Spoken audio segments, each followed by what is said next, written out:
What's going on, everybody? John Ott here with you. It's a Monday night, November 21st, 2022. How is everybody doing out there today? As we're going through both the national anthems right now, let me give you the starting lineups here really quickly. So let's start with the Edmonton Oilers. It's Connor McDavid, Matthias Janmark, Zack Hyman with Darnell Nurse and Cody Ceci.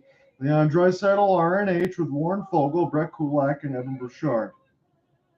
Ryan McLeod, Kilm Costin, and Jesse Puljujärvi with Ryan Murray and Tyson Barrie, and then Brad Malone, Dylan Holloway, and Derek Ryan is what I see right now for the Edmonton Oilers. Stuart Skinner will be in goal. And for the New Jersey Devils, it sounds like this. Let me move my windows just a little bit across. It's Nico Hischier, Tomas Tatar, and Fabian Zetterlund with Jonas Siegenthaler and Dougie Hamilton. Jack Hughes, Eric Holla, Jesper Bratt with Ryan Graves and John Marino. Jesper Boquist, Igor Sharankovich, and Dawson Mercer with Brendan Smith and Damon Severson. Michael McLeod, Miles Wood, and Nathan Bash will be the fourth line defense, and Vitek Vanacek is going to get the start tonight for the Devils. Those are my probables, and if anything changes, I will move those. So what does it sound like for both of these teams? So the Edmonton Oilers, Cooper Hopkins joined me late for the third and the overtime portion of it, where Connor McDavid pretty much put on a show against the Vegas Golden Knights if we get a 4-3 win in overtime. As the Oilers sit 10-8, fourth in the Pacific, they're holding on to wildcard spot number one. For the New Jersey Devils, they've won 12 in a row. You remember from the beginning of this season, and again, from my side, I can tell you from experience, the Detroit, Michigan team with the Detroit Red Wings got the win over the Devils in game number 2, where they were chanting "Fire Lindy Ruff" chants. And then "Sorry Lindy" chants right after that, now that they've won 12 straight. They're going for 13 in a row tonight. New Jersey is 15-3 on the season, first in the Metro, but New Jersey, even with the 12-game win streak, is not the best team in the NHL. Only the Boston Bruins, who are in action tonight against the Tampa Bay Lightning, have more points at 16-2. So that is where we are tonight as far as where this stands. And I figured, again, I know I covered the Oilers on Thursday night with the help of Cooper Hopkins toward the end of it, but I need to go back in there and do this again because I got 2 off days really in this week where I can go ahead and cover some games. So I wanted to go ahead and do that. I want to see this matchup between Connor McDavid and this team in New Jersey Devils and see if they are for real. That win streak's going to tell you that they are. And when you're getting to this point in the season, as you're hitting the American Thanksgiving on the Thursday side, this tells you when you have those kind of runs, especially with the Boston Bruins too, that you're normally in the playoffs at this point and you're here to stay. And that's what I want to see right now between these teams. So Stuart Skinner, 4-4, 252 goals against, and a 930 save percentage. He's been really, really good for the Edmonton Oilers. And on the other side, it is Vitek Vanacek. How does this sound? 8-1, a 215 goals against, a 916 save percentage with a shutout. So obviously this will be the first time that I cover the New Jersey Devils this season. So I'm going to try to have all the names and everything else in front of me.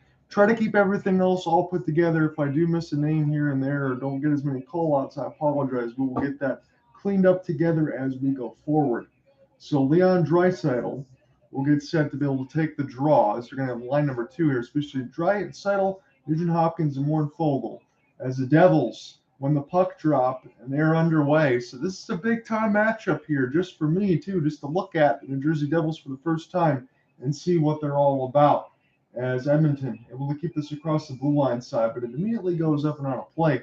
So there's a few empty seats here, but it's 19:44 left to go in this first stanza. It's really just underway, so hopefully everyone else is making it to their seats, because I can't imagine how a game like this against Connor McDavid would not be sold out. That's just me, but we'll see what ends up happening as we go along through. So I appreciate anyone else that joins in between the YouTube side, the Twitter Spaces side. This should be a lot of fun.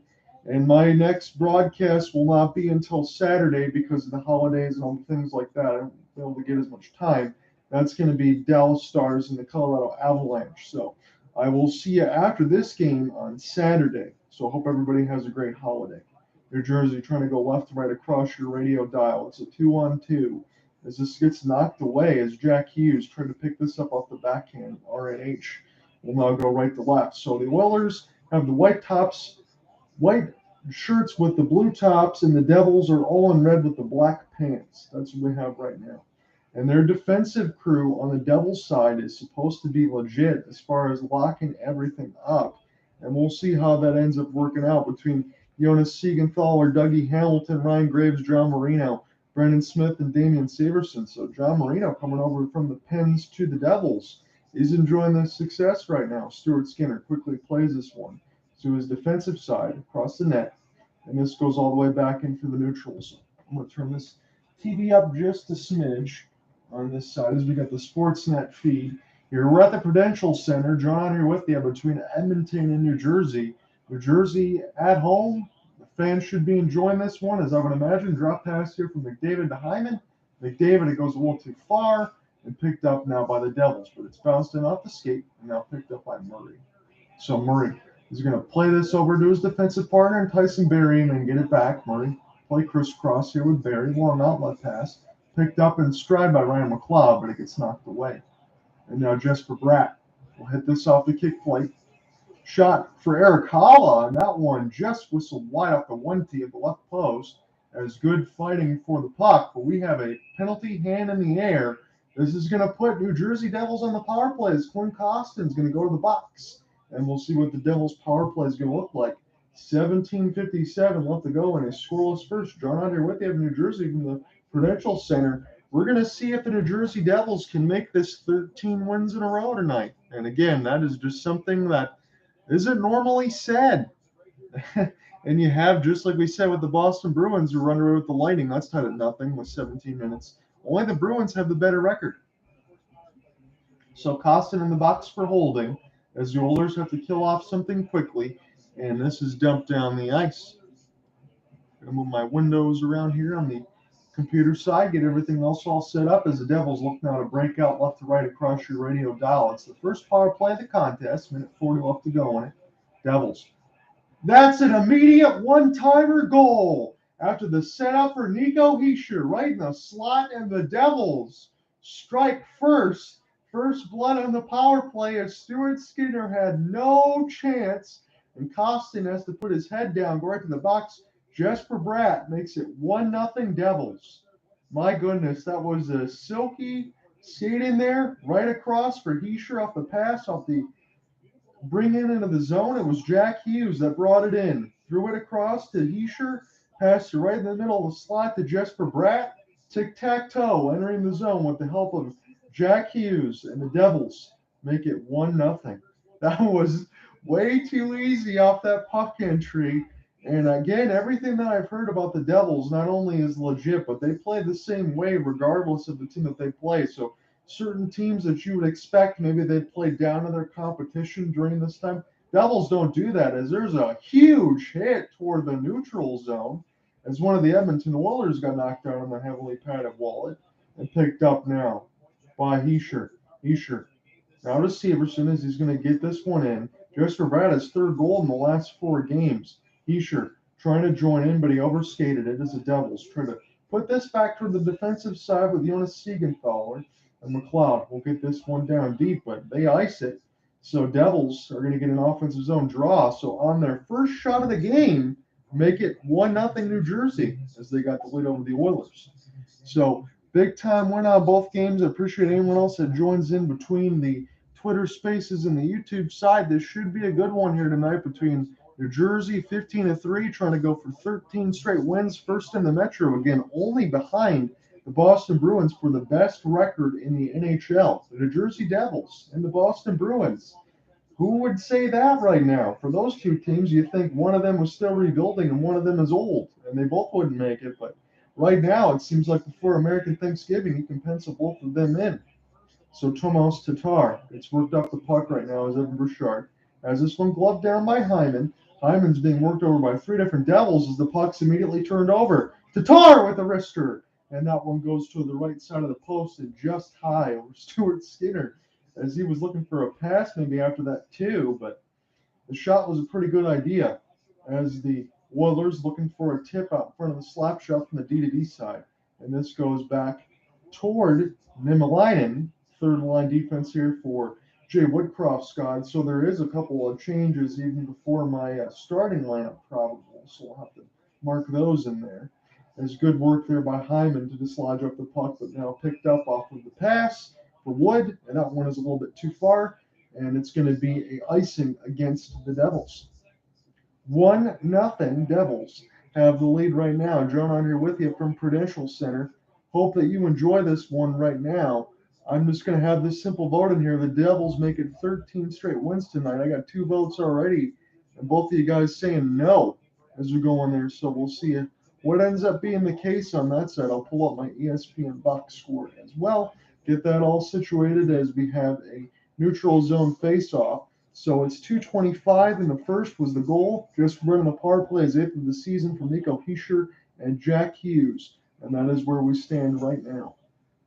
Into the offensive zone, Devils trying to work it to the defensive side. His pass was going to go ahead as Draisaitl had to actually bounce back to him. He was looking for a breakout pass for one of the forwards. He's going to give it now to Ryan Murray and Tyson Barrie. Barrie with the extra pass to RNH, trying to set it up for Draisaitl. He got tripped, and he draws the penalty. So the Edmonton Oilers have the second best power play in the league right now. They're shooting over 27% on the power play side. They tripped Draisaitl, and again, Draisaitl was able to draw. And it's one of those situations where Akala, he hooked up into the midsection of Draisaitl, lost his stick in the process. And it's going to be a power play here for the Edmonton Oilers as Lindy Ruff has to look on. 15:25 left to go in the first period. New Jersey got the 1-0 lead. As Draisaitl getting some clarification there for the referee. He's the one that's going to go ahead and take the face-off. Connor McDavid also out there on the power play side. Eric Kavla guilty for hooking at 4:35 in the first. One from Draisaitl. McDavid picks it up now for Tyson Barrie. Now to RNH. RNH with the pass to Draisaitl and Hyman as they work it around McDavid in behind the office toward the right side red line. As this goes back now to Barrie. Now RNH, he's going to hold near the right side dot, make the pass across, tried to set it up in front of Draisaitl, but good active sticks knocked it away and picked up now by Connor McDavid. Connor McDavid with the outlet pass, but RNH couldn't pick it up near the left side dot as he's being worked over now by a couple of Devils. Nico Hischier trying to get in there as well with Jesper Bratt on the penalty kill side. So that's good to see your top forwards actually playing on the penalty kill side, and Lindy Ruff has trust in that. Picked up now as McDavid will play this one to Draisaitl. Slap shot here for Barrie. Huge rebound by Vanacek. And this one gets picked up by the Devils, but now Hyman has it. It's lost in between a couple of skates. Now Connor McDavid with the cross pass for Draisaitl. Looking for the seam. And Draisaitl fakes it here to Barrie. Picked up now by Leon as he passes it across. Draisaitl with Nugent Hopkins. The shot goes off the outside of the net. And I don't know if we have another penalty upcoming. No, we don't. The Devils trying to get this one out right now as they're playing it around their own net of Vitek Vanacek and now just slam this around the kick plate. So it was dangerous a couple times for Edmonton off the puck possession, but they did not get a goal there. So Evan Bouchard now looking to break out. Pass across. This one gets picked up now by the Devils as Sharon Kovic will get this one down. Stuart Skinner will come out of the goal crease to play it and leave it now for Darnell Nurse. Road power play is 32%, which is second in the NHL right now. And they've already got a couple of opportunities as Devils, again, trying to get it out. But the Oilers hold this in. Darnell Nurse and Evan Bouchard. Bouchard getting worked over. They're going to kill this power play. So Devils with Brendan Smith have it now. So they dodge a bullet there, but Edmonton looked pretty good on that side. What a backhanded pickup there by Nico Hischier. But now this goes back to Evan Bouchard. He gets an active stick in there, but now Darnell Nurse going to go right to left. Darnell Nurse going to get this one just wide of Vanacek. Vanacek going to take no chances as it bounces right back to him. He's going to hold. 13:04 left to go in the first. It's a 1-0 lead for the Devils after they just killed the penalty. We'll come right back. We're going to call the rest of this first period in a moment. And with that, we will take time out from the rock. Home of the New Jersey Devils. Up early. What proof do you need? Do you need time to pass? Banners to rise? Statues to be built? To know that these guys, this moment, is special. Maybe you already see it. More speed, more skill, more Never before. So, when you let this golden era pass you by, or whether you say, yeah, I saw it, I was there.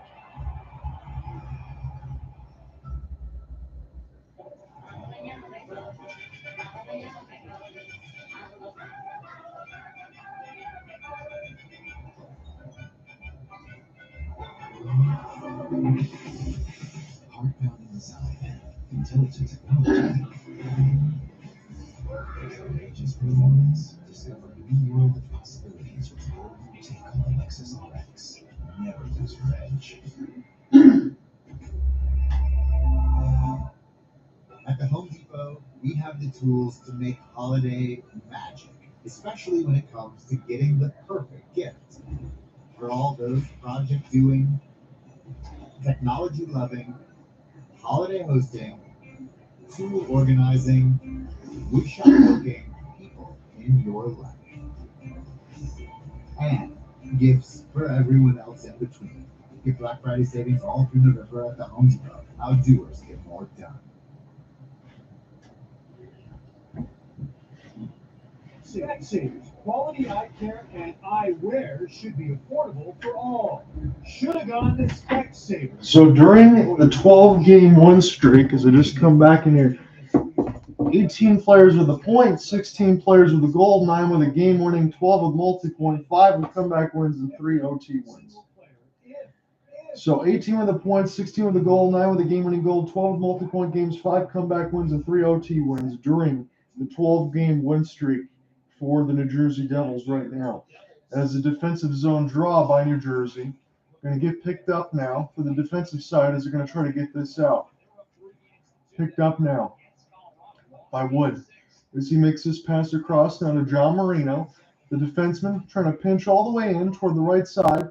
Try to get some extra play here for New Jersey as they pick this up now for the right face-off dot side as this gets worked over. Tomas Tatar tries to pick this up, but this goes back to Darnell Nurse. So Siegenthaler gets an extra hit in before they get into the neutral zone. Does Edmonton off the behind the back no look pass, and it gets intercepted near the Devils logo, and this goes back now to Stuart Skinner. Skinner will play this to his defensive side. Good active stick check there by New Jersey as they're playing with all sorts of energy. Again, Lundy Ruff has them playing their same type of game no matter which team they play against. And this is a primetime matchup right now as this is dumped in near the right side faceoff dot and picked up now by the Devils. Good outlet pass for Jesper Bratt. Jesper Bratt going to work his way for a potential cross pass, but Hughes puts the shot out and it's fought out by Skinner. Jesper Bratt powers his way to the front of the net. He beats Kulak to it, but Skinner actually makes the save and holds on to it. So good work there by Bratt. Good work there by Hughes.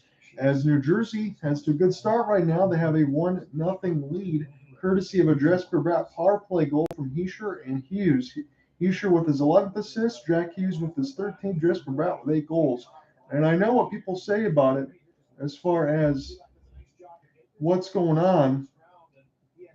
This is between the Oilers and the Devils right now. So you're going to say that, Zeno, you're going to go with the Oilers. You're going to win this one guaranteed. Is that what you're going to put on there for the comment side? I just want to get a clarification because you got Bruins with it. So 3-2 are the shots. New Jersey's got a 1-0 lead with 11:49 left to go in the first period. John, I'm here with you from the Prudential Center. Picked up now off the defensive zone win there by Draisaitl as the Oilers will get this one out. Rattled down the kick play now as this is played by Stuart Skinner. Again, Stuart Skinner getting 3 straight starts. And I definitely can see why. He's been the guy that they needed to stop the stuff in between the pipes. Draisaitl.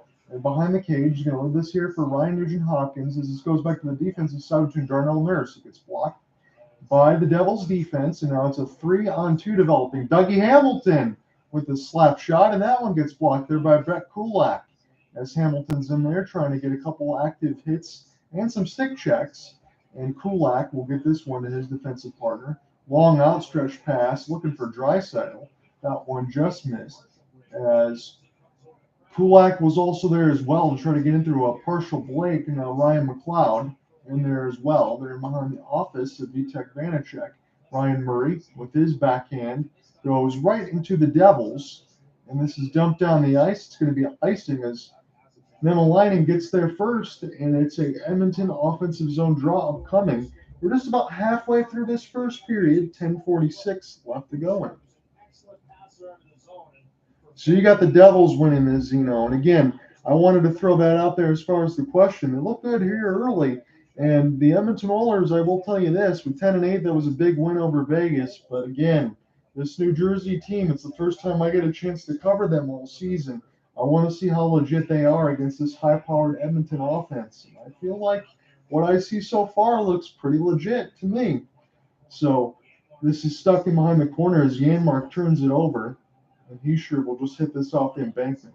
Picked up now by Oilers looking for the outstretched pass. I've seen a lot of that right now as they're just trying to power this thing all the way through in the offensive zone.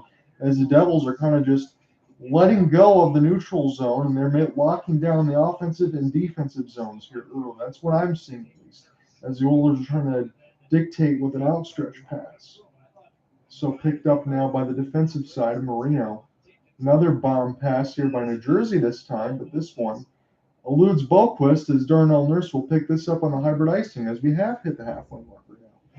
So defensive side, just to catch everybody up and catch myself up, I'll just say it again. Jonas Siegenthaler, Dougie Hamilton, Ryan Graves and John Marino, and Brendan Smith and Damon Severson out there tonight for the Devils.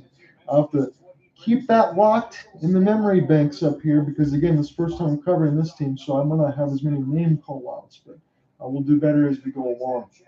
So picked up now by Hughes. Hughes has his pass deflected. This bounces near the New Jersey Devils logo, and Hughes is going to get to it first. He's going to beat three Oilers. Mercer now gets to it. Mercer with Siegenthaler as the Oilers trying to get through the defensive zone right now. Picked up here by Fabian Zetterlund. Zetterlund had his pass bouncing between three Oilers. Zetterlund tried to get to it again as Cody Ceci will play this one ahead. And now we'll see if this is going to be another icing. Damon Severson? Nope. That one is waved off as Severson now can go left to right across your radio dial. Good outlet pass here by New Jersey as they're trying to get some time as Zetterlund will get this one in deep. Picked up now by the Devils toward the right side face-off dot. And this is intercepted. Costin will float one here as this one goes back to Jesse Pugliarvi. Pugliarvi will pick this up now with Brett Kulak as they play D-to-D cross pass and get this one toward the right dot side. So Draisaitl now in a high slot waiting. He's buying his time as he's still skating off the backhand side. There's a slapper there from Tyson Berry as that one got knocked up in front. And a power play will be upcoming from what they're saying. So when we come back, we'll see who the penalty is going to be on. I think it's Siegenthaler for hooking McDavid. That'll put the Oilers on their second power play when we come back. Especially when it comes to getting the perfect gift. For all those project doing, technology loving. So I appreciate everyone that's bouncing in and out between the YouTube and the Twitter Spaces side. It's been active so far. Just wanted to go ahead and get these notes. It's already been active on the poll side. I said, did the Devils make it 13 straight wins tonight? And no is the leading vote yet right now. Let me go ahead and make sure I move these windows so I can see a little bit better here. So 44% of you say yes, 56% of you say no, as it's pretty tight with 9 votes so far. So keep those coming. As you know, I'm doing good today. This is one of the off days here. We're able to get some coverage before we get into the holidays. So my next broadcast, unfortunately, will not be until Saturday, as things will get a little tight. Hopefully you're doing well. Hopefully wherever you are right now, if you have a chance to celebrate on Thanksgiving with friends and family, hopefully that goes well, depending on where you are. Saturday will be, let's see, Dallas and the Colorado Avalanche, as I'll be on that call on the Saturday side. And we'll see how that one goes. But this is my first time this year getting a chance to watch the New Jersey Devils in action, so I wanted to see how that one was going to go. I appreciate that, man. That'll be a good matchup on Saturday. Hopefully I'll have a chance to work with my extra play-by-play man / color and Cooper Hawkins. But I know the Calgary Flames are playing on that same day as well. He's a lifelong Flames fan, but I usually work some games with him. Whether it's covering Flames games or other primetime games, he might join in, and that will be a lot of fun. So I appreciate that, man. So right now we got a 50-50 split between 5 yes and 5 no, whether the Devils will get 13 straight wins tonight. So keep those votes coming. I appreciate it. So the Oilers now have their second power play of the contest. It's Tyson Barrie to Ryan Nugent-Hopkins. He's going to center this one out in front for Draisaitl, but good active stick checks there by the Devils as they knock that one away. And now the Devils get this all the way down. Stuart Skinner will play this one with the goal stick. Again, it's just 2 shots for the Devils, but that one-timer right in the slot there for Jesper Bratt proved to be the difference. Again, Stuart Skinner really had no chance of saving it, as both of these goaltenders are feeling a little easy right now. Tyson Barrie will play this one across here for Draisaitl. Now Connor McDavid goes back to Tyson Barrie in the high slot. Now to RNH. Barrie into the screen, looking for the deflection as Draisaitl try to pick it up, centered out in front of the high slot. Good active pickup there by McDavid off the spin. He's going to leave it back now for Draisaitl as McDavid's going to go near the right side red line. Bomb for Barrie right in the catching glove of Vitek Vanacek. With 1:03 left to go in the Edmonton second power play, they'll get an offensive zone draw as the Shots now lead 5-2 in favor of the Oilers, but the Devils have the first blood on the scoreboard. So it was just a pretty active power play that you would expect to get some slap shots from the blue line, and we'll see if the Oilers can win another offensive zone draw. But good work there by the Devils to get that one down. 20 power play goals for the Oilers so far. And they're not even 20 games into their season, 18 games, in fact. And that's a pretty good number right now, as you would expect the power play with Connor McDavid and Leon Draisaitl to do that damage. 15 out of 21 the last 6 games in the penalty kill of the Devils. McDavid off the backhand beats 2 Devils and behind the embankment, passing it across Ryan Nugent-Hopkins. And a couple defenders in Siegenthaler run into Vanacek as McDavid was putting on a show as he banked it to himself. Fakes the slapper there. Draisaitl going to hold now near the right dot. Back from Bouchard. Draisaitl gets it. Draisaitl with the feed to McDavid as he's working his way near the left side dot with the toe drag. Pass across for Draisaitl. Finds the space and scores! I don't know if that was deflected off one of the Devils. It looked more like a pass than a shot, but it doesn't matter. And it's a 1-1 game. It looks like the camera's pointing at Jesse Puljujärvi. He might get credit for this goal, and I want to take another look and see how it went in. It might have got banked in off the pass, but great work by McDavid to buy some zone off the toe drag, get in through the left side boards. I'm still looking at the camera that's zoned in on McDavid.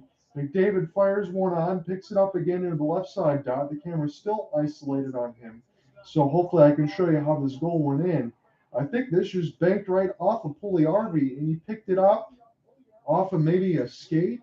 You got another shot at it, but nonetheless, a 1-1 game now as the Oilers score in the power play. So New Jersey gave Edmonton 2 power plays, and they're at 50% right now in this game. As Puljujärvi makes it a 1-1 contest. Now I'm behind the cage again, are the Edmonton Oilers of Vitek Vanacek as he's holding on that right post, trying to locate this puck. And Wood will get this one down as this bounces off and picked up by Cody Ceci. He rattles this around off the backhand and now intercepted by the Devils with Severson. And now Devils have it. Jesper Bratt trying to play a cross pass that went a little wanting there as the Devils will pick it up now with Severson in the own end. Again, another outstretched pass. A lot of these guys are just making quick work through the neutral zone right now. It's more toward a trap on both defensive sides. So the neutral zone space seems to be easy to get in this game as both these teams are able to connect on some long stretch passes here and there. So Nico Hischier again with an outlook pass. This bounces off some skates, and this time Kulak will pick this up on the hybrid icing. So 7 shots to just 2, but it's a 1-1 score now as Jesse Puljujärvi makes it 1-1. So good contest so far. And yeah, that was a wow goal. There's, in the sense of how that materialized. So Draisaitl, again, I'm trying to see. I finally got to look at it for Draisaitl at the pass, and then just somehow that goes in and beats Vanacek. But again, that's the Devils for giving up a couple power play opportunities. I'm watching this on the Sportsnet feed on ESPN Plus, but I can flip over to the Devils side if you think it can give me some better looks. That's what I'm watching on right now. And sorry I can't show everybody the video feed, otherwise it'd be kicked off of YouTube right away. So McDavid into the neutral zone as he gets the back pass. RNH couldn't find it. That could have been a setup there for McDavid that he would have created all on his own again.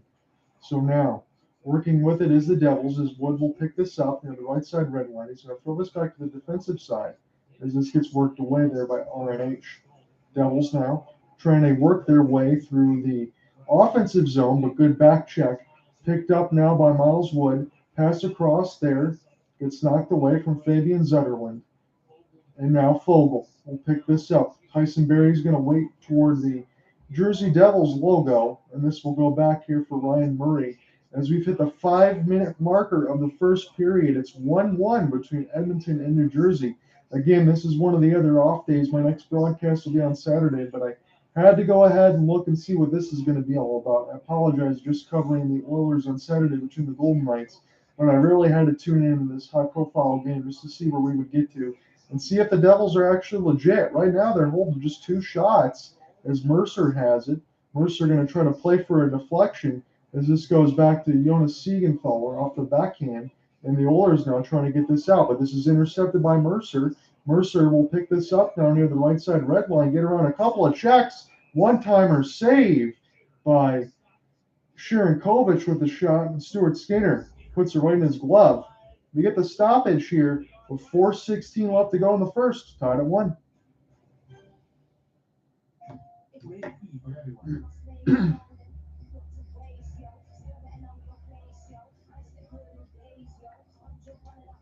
So this vote, I'm going to leave this up there as long as this stays active. Now we're at 13 votes. Do the Devils make it 13 straight wins tonight? 62% of you say no. 38% say yes. So I appreciate you guys following along. Keep those going. And once we get to the first period and get that all done, I will give you a scoring update. Again, I'll have full coverage for the story. hopelesssportsguy.wordpress.com. That's going to have all the other just action on the recorder side. On the Twitter Spaces, it's just everything else. Just like YouTube with you guys listening along. It's not going to have all the jibber jabber. It's just going to have all the full game coverage with the story, as I always like to do. So when I do see you guys again, it will be on Saturday. So hopefully wherever you're at, whether it's American Thanksgiving or holidays or anything else, you guys enjoy time with friends and family. Take it easy. Be safe out there.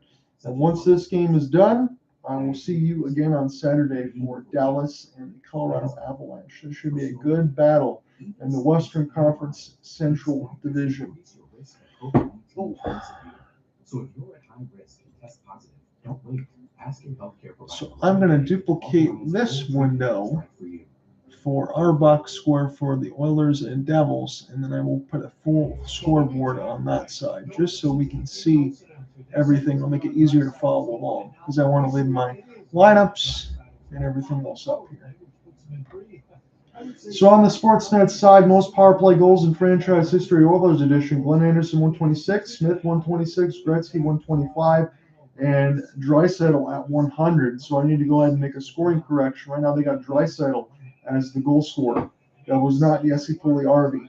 So let me pull up this ESPN side just to make sure what they got. So it's Draisaitl on the power play from Connor McDavid and Evan Bouchard. So it was the pass that initially, that's what I thought, that it went through the wickets of Vitek Vanacek.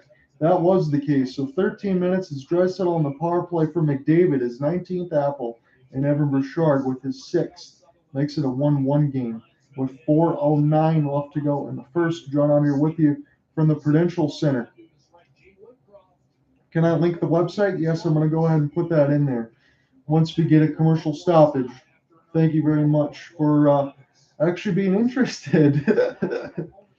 Again, I don't take any of that stuff for granted. I will definitely do that.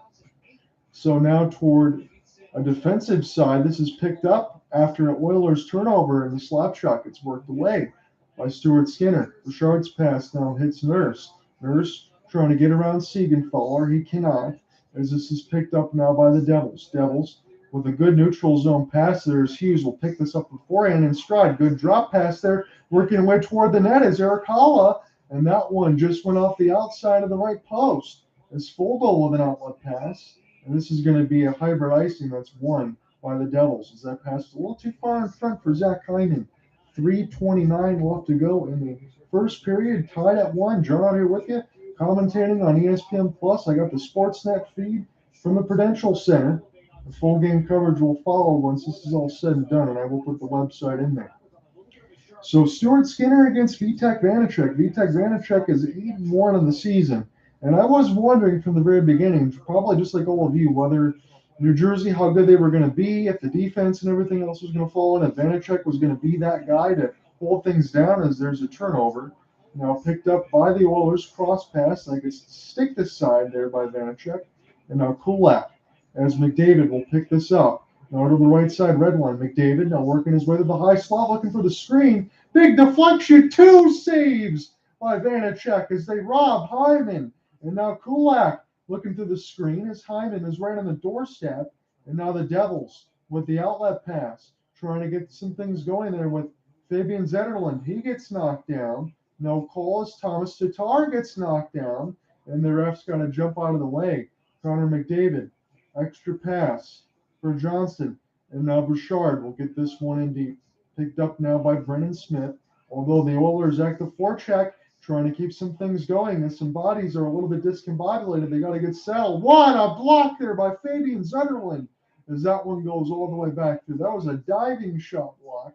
And now Kulak will pick this up in his own end. 10 shots to 4, although Edmonton and New Jersey are tied at 1 with 2:15 left to go in the first period. And behind the office of Stuart Skinner, good active forecheck there by the Devils. Although Draisaitl with the drop as this one goes just wide off the wrist. Picked up now by Murray, but he's got to elude a stick check. Draisaitl is trying to set a screen in front of us. He got worked over as the play is going the other way. It's 3 Devils, the 2 Oilers, and now a pass for Severson as Bastian plays that one ahead. And this just goes out of the zone as the defense can't hold it in for the Devils. Siegenthaler will come back there with Dougie Hamilton. Siegenthaler hits this off the embankment as this tried to be played ahead by Bastian. And now Fabian Zetterlund will go in there and try to pry it loose. Picked up now by the Oilers. Leon Draisaitl places ahead as Nugent Hopkins just hits it with the stick and moves it ahead. Picked up now Siegenthaler. Severson with Dougie Hamilton. Siegenthaler now. Siegenthaler still skating in.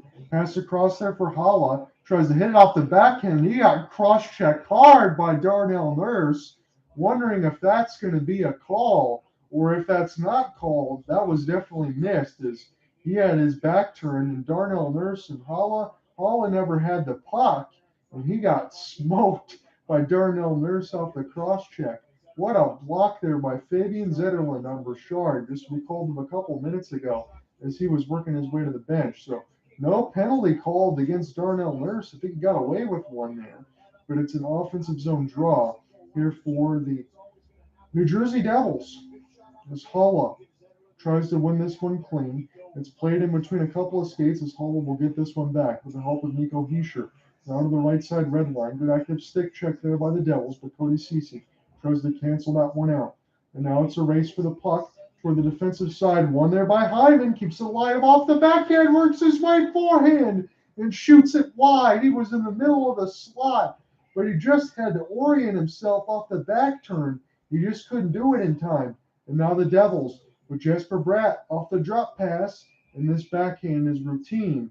The Stuart Skinner will swallow it up with the courtesy of Hala as some meeting in the minds come together in front of the office of Skinner. So Hyman off the backhand, he's just holding that L2 or the left trigger, depending on if you play NHL on the PlayStation or the Xbox side. He's just trying to orient himself, get settled, and he just wired that wrist a little high. 14 points in 18 games for Zack Hyman. So Draisaitl against Boquist right now on the draw. Sharankovic also out there as well for the Devils. Boquist wins it clean. Siegenthaler, as this bounces in between him, Sharankovic can't locate it. And now this gets picked up. Good defense there with the help. Kulak picks it up now with the bounce pass. And this goes to the neutral zone right now. Devils, McDavid also out there as well. This goes back to Stuart Skinner. Skinner will play this one. Poor pass gets intercepted in behind the office. And that one goes just wide as the Devils had an opportunity toward the right side post up a Stuart Skinner giveaway in behind the cage. And you got to be careful with those. If you don't play that quickly, he's shaking his head and he says he apologizes in front of his defensive side. That was a poor pass. And Bouchard, and they're lucky on the Edmonton Oilers side that did not go in the sense of that just missed the net. Dawson Mercer was close. He just whistled toward the left side post. And now 8 seconds left to go in the first period. So they're about 7.8. It's going to be an offensive zone draw here. A chance for McLeod. He's going to get kicked out on the Devils side, and this is going to bring up Nico Hischier. Hischier wins this one clean with the help of some bodies, but now the Oilers will try to locate it. Cody Ceci tries to just pass this right around and kill the rest of the time. He does. After one, we are tied at 1 between the Edmonton Oilers and the New Jersey Devils. When we come right back, I'm going to call second period action. So let me type the link in, and I will also say it as well in the sense of what we got.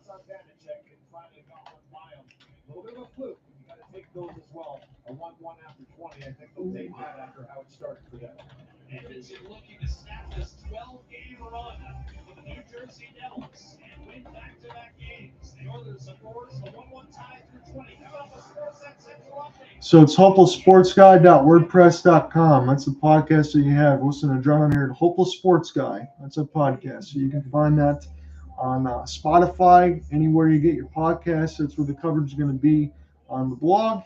And on the podcast and everything else, we'll have this full coverage there. That's just all the way through. So there aren't any extra ads. It's just straight game action. So that's where that will be.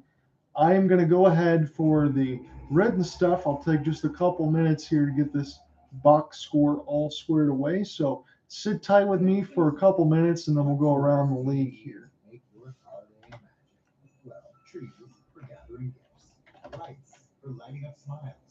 Oh, and don't forget a ladder. Get Black Friday savings all through November at the Home Depot. Our doers get more done. COVID-19. Some people get it, and some people can get it bad. And for those who do get it bad, it may be because they have a high risk factor, such as heart disease, diabetes, being overweight, asthma, or smoking.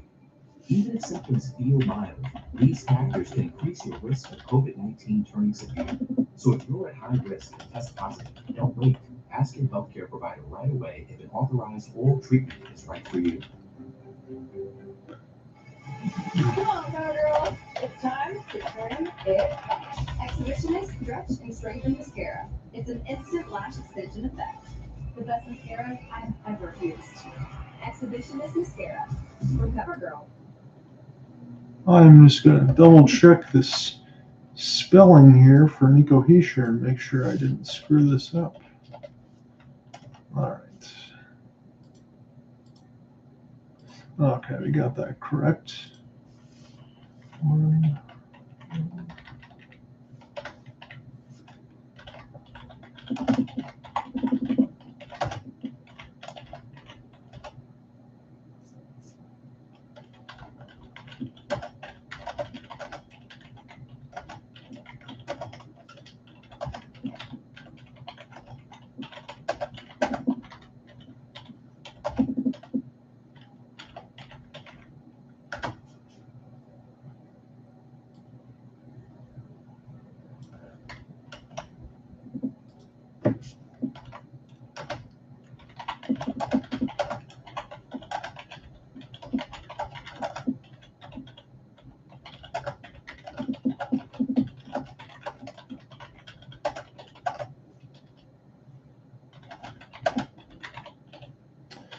Almost done here. Just typing in the Edmonton goal, and then we will go around the league. I just want to get all the stuff squared away for the story stats so we don't have to search.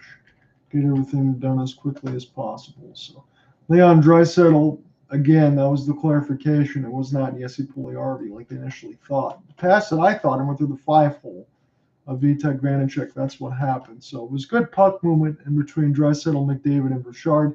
Draisaitl scores 5-hole off the pass, ties the game at 1-1. Early highlights for your first period. Flames force a turnover at the other team's blue line. Always a good team. Flames come down 2-on-1. John Ott keeps, shoots, scores, beats Carter. First third of the season, Flames open the scoring. Then it's another Flames 2-on-1.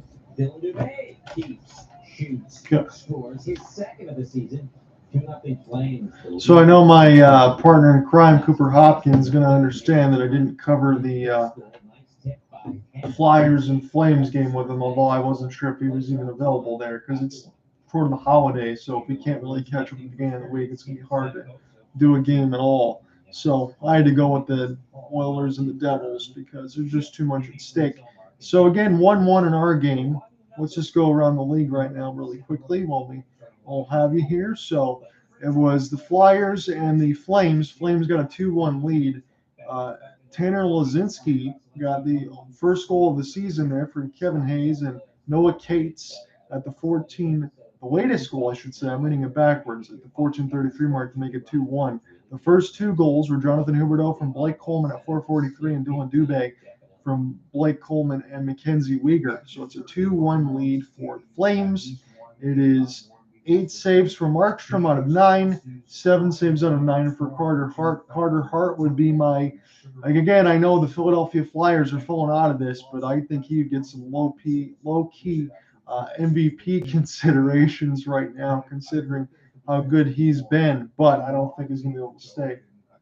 So Bruins and Lightning tied at 1 after 1. And again, if that was a little bit out ahead, we can get you some action as this goes along. So Nick Paul from Steven Stamkos and Alex Killorn, that was the opener at 8:57. And then David Krejci, his 6 from Charlie McAvoy and Matt Grzelcyk at 15:36. It's the big cat in net, Andre Vasilevsky, 6 out of 7.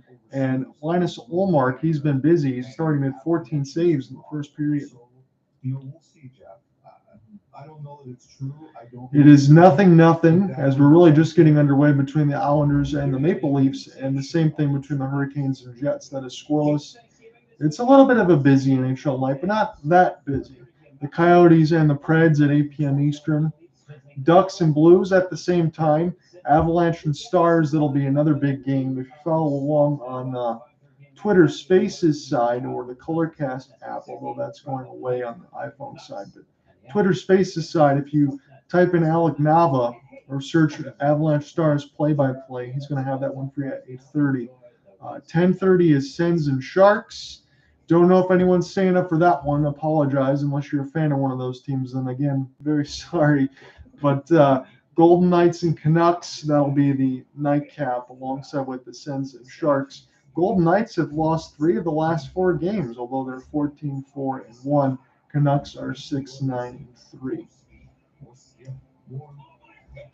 Local side for me, the Red Wings will be off until Wednesday, so the only things I have to do tonight are just get the final score for the Monday Night Football game and finish our coverage and write up the story. I was thinking about doing some World Cup stuff, but I may or may not do USA write-up, but that'll just be a small write-up on that side.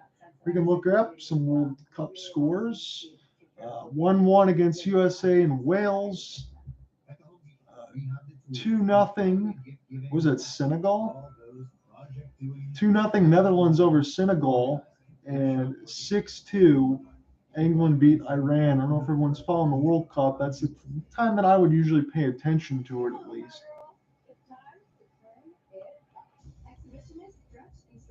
NBA scoreboard for you. Again, not too busy tonight on that side either. It's the Cavs with a 50-45 lead. They're 10-6 now, are the Cavs. They started hot. What were they, 8-1 in the season? And now they're 10-6. And they said there's a little bit of fat cat mentality developing here for the Cavs. Hawks still a good team, so that one's going to swing either way. Cavs are at home at Quicken Loans. They're 6-1 there. And the Pacers have the lead over the Magic, although it is early on that side too, with 5-10 in the second, with a 39-35 lead. We'll update these as we get a little bit later in the night. I'll go do it again at the second intermission. But the Celtics and the Bulls, that tips off at 8. Sort of the Trailblazers and the Bucks. Bucks are 11-4 now. The Heat and the Timberwolves at 8 as well. Same thing on NBA TV. It'll be the Warriors and the Pelicans. The Warriors actually won a road game, folks. They're 1-8 on the road. That is unbelievably bad considering how good that team is. Although I do think that they will pick it up. And with the NBA playing now the way that it is, I mean, anybody can get in as long as you're on the 10 seed. The Knicks and the Thunder at 8 as well. And the late game on NBA TV will be the Jazz and the Clippers. The Jazz have not fallen off just yet. They're still 12-6. Remember, they acquired 5 picks for Rudy Gobert and then 4 picks for Donovan Mitchell, and yet they're still 12-6. How about that? So we will take a look at the rest of the scoreboard as we get updated. I know we have a NFL game that's also on the way, but I don't know if that's underway just yet. 8:15 between the Cardinals and the 49ers. That one is in Mexico. Mexico City.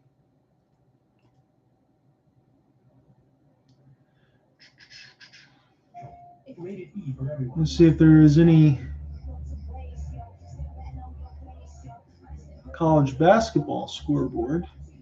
There actually is a good matchup on the college basketball side tonight. You got Ohio State and San Diego State, both 3-0. Arizona and Cincinnati, 3-0, 3-1, and the Bearcats are 3-1. Texas Tech beat Creighton beat Texas Tech, 76-65. Creighton Blue Jays are 5-0. Red Raiders fall to 3-1. Louisville's 0-4 as they got smoked by the Razorbacks. Arkansas Razorbacks 4-0. Jesus. Over the next week, we will recognize the culture and creativity of Indigenous communities leading up to an Indigenous celebration night on November. Small gripe for me, although I understand it, I guess, but now that ESPN has all the hockey stuff, and I do appreciate it on the United States side because it's so much cheaper than all the Canadian viewers I hear, as far as Rogers, I think, that owns everything on the Canadian side, that it's so much more. Like just $100 a year here for ESPN Plus to get all the games. Obviously, I can't get the local coverage for the Red Wings on the Michigan side, but that's just what the cable's for. But man, I mean, if you don't have your NHL scoreboard number 2 behind like NBA or something like that, you need to put that up. I shouldn't have to dig for it if you're promoting the product.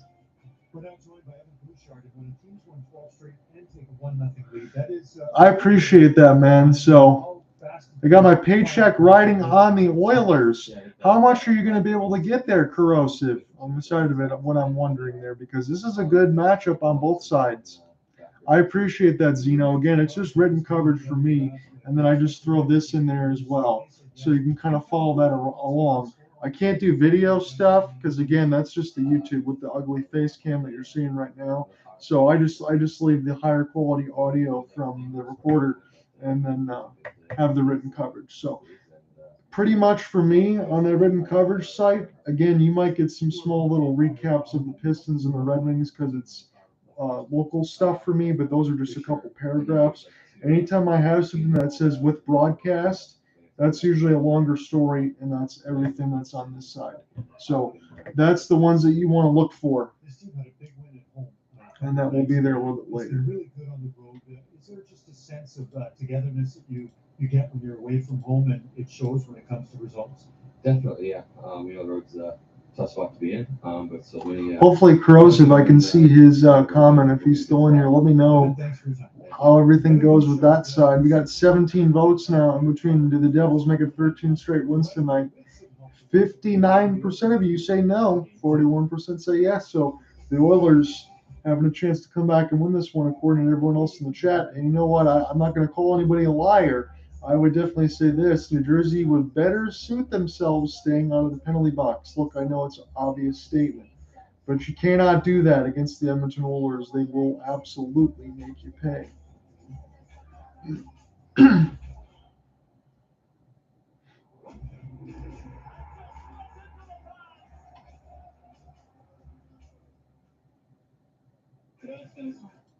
At the Home Depot, we have the tools to make holiday magic, especially when it comes to getting the perfect gift. For all those project-doing, technology-loving, holiday hosting, tool organizing, woodshop working people in your life. And gifts for everyone else in between. Get Black Friday savings all through November at the Home Depot. How doers get more done. What about your back? It's fine. Advil Dual Action fights pain two ways. Advil targets pain at the source. Significant blocks pain. All right. Advil Dual Action. Alexis, turn it up. Place with all Lexus RX. Never lose your edge.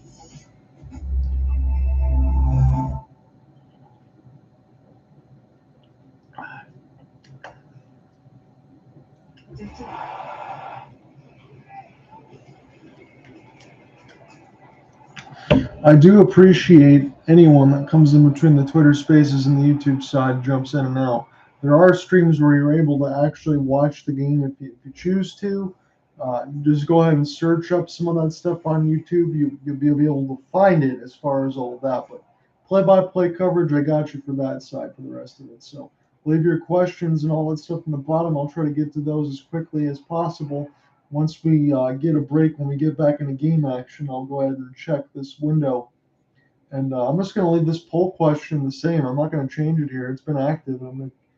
If you guys continue to vote on it, I'm not going to change it. So I'm just going to leave that the way it is tonight. So with all the sports coverage and everything else that I've been doing over the last several months, I do have a semi-pro hockey assignment that was supposed to happen last week. We couldn't get the internet connection going from Waterford Sharks at the Lakeland Ice Arena, and it was the Muskegon Voyagers. So next home game is going to be in a couple of weeks. So after this short week where it's just Monday, Saturday, be back to business as usual, it'll just be Saturday that I will be out. I will not be on the YouTube side because I'm actually going to go do some local coverage as far as that side for semi-pro hockey. So we'll see how that goes. It's a 6-team league. There's lots of goals, so hopefully I do okay. I think I'm going to be commentating from a laptop with some robotic cameras. Might be some local coverage as far as I can put the YouTube link when that's done. Again, I think when the puck goes in the corner with those robotic cameras, it makes some things hard to see, but it'll be a first somewhat professional broadcast setting for me. Again, I'm used to working with my buddy Cooper Hopkins. I do a lot of solo stuff. It's NHL, NBA, Major League Baseball, college affiliate coverage. I'd love to do an NFL game, but I just don't know enough. I need a lot of help. I need somebody to be the play-by-play man for me to be able to do that. But that's pretty much what I cover between hockey, basketball, baseball, and college affiliate stuff. So we had a couple college basketball games last week. That was a lot of fun. Do NBA stuff from time to time because I do have League Pass, but that was because of the NBA 2K23 Championship Edition. Because it was like 150 League Passes, the same price. Most just buy the damn game, although I didn't play it much after a couple months. But I'm behind on the video game releases, so Christmas, I think it'll be. I want to get back into a couple video game reviews. I think it'll be Final Fantasy VII Crisis Core and God of War Ragnarok. I think those will be the easy ones for me that I'm going to pick up for Christmas and play. So it'll be a little more downtime where I might not do as much broadcasting just because I want to play something. But I've been going strong here for the last at least 3-4 months. It was a lot of fun doing the World Cup of Hockey during the summer. When we get back to that again, I'll definitely be doing that. When we get to the playoffs as well, that's full bore at that point. When we get to the Stanley Cup playoffs, that's pretty much my assignment. I just go around the league and try to get a game from every team, and then we get into the finals and all that. Well, then you best believe I'm doing every game. So we'll get you a full coverage as far as next week, as far as everything that I'll do. And if we ever get enough people, let me know what you want me to cover because I can certainly change the assignment. Yes, you know what? And listen, we've known this all along for Connor. He has a real high expectation of himself. When he's fighting in a bit, the one great thing about Connor is that he stays with him. I think that's a great sign and a great message to young players. If you're not going to feel great in their game, We're getting second period puck drop now as Vitek Vanacek will play this one. Picked up now partially there by Jonas Siegenthaler, but now the Oilers have it there with Ryan McLeod. Number 71 will put this around the embankment to his defense, and now picked up by the Devils. It's 11 shots to 5 in favor of the Oilers. It's a 1-1 score right now. It's a Draisaitl goal, and it's a Jesper Bratt goal. That's why we're sitting at 1-1, although the New Jersey Devils have just 5 shots. So the Oilers have played pretty well. This is a bad turnover there as Fogel gets this pass across, and that was a good stop there by Vitek Vanacek. But now into the neutral zone. Draisaitl now back for Kulak. Kulak will reset there for Bouchard. Now Draisaitl fakes a slap pass, picks it back up, tries to fight over a couple Devils. And now this is picked up by RNH, but he gets canceled off the puck by Siegenthaler. Severson trying to get this out. Lifted it just over the outstretched hand of Kulak. And now the Oilers will get this one down around the embankment. Intercepted now by RNH. RNH in between three different Devils, as this is picked up by Bastian. And this bounces, picked up now by Halla. As he gets worked off the puck, but Halla's still with it. It's 3 Oilers to 1 Devil, and now picked up by Fogel. Here's Cody Ceci. Cody Ceci will dump this one in toward the right side red line, and now picked up by the Devils. Devils will be going right to left in your radio dial in this second period, and the Oilers will be left to right. Devils in the red tops with the black pants, as this is bounced in through the screen.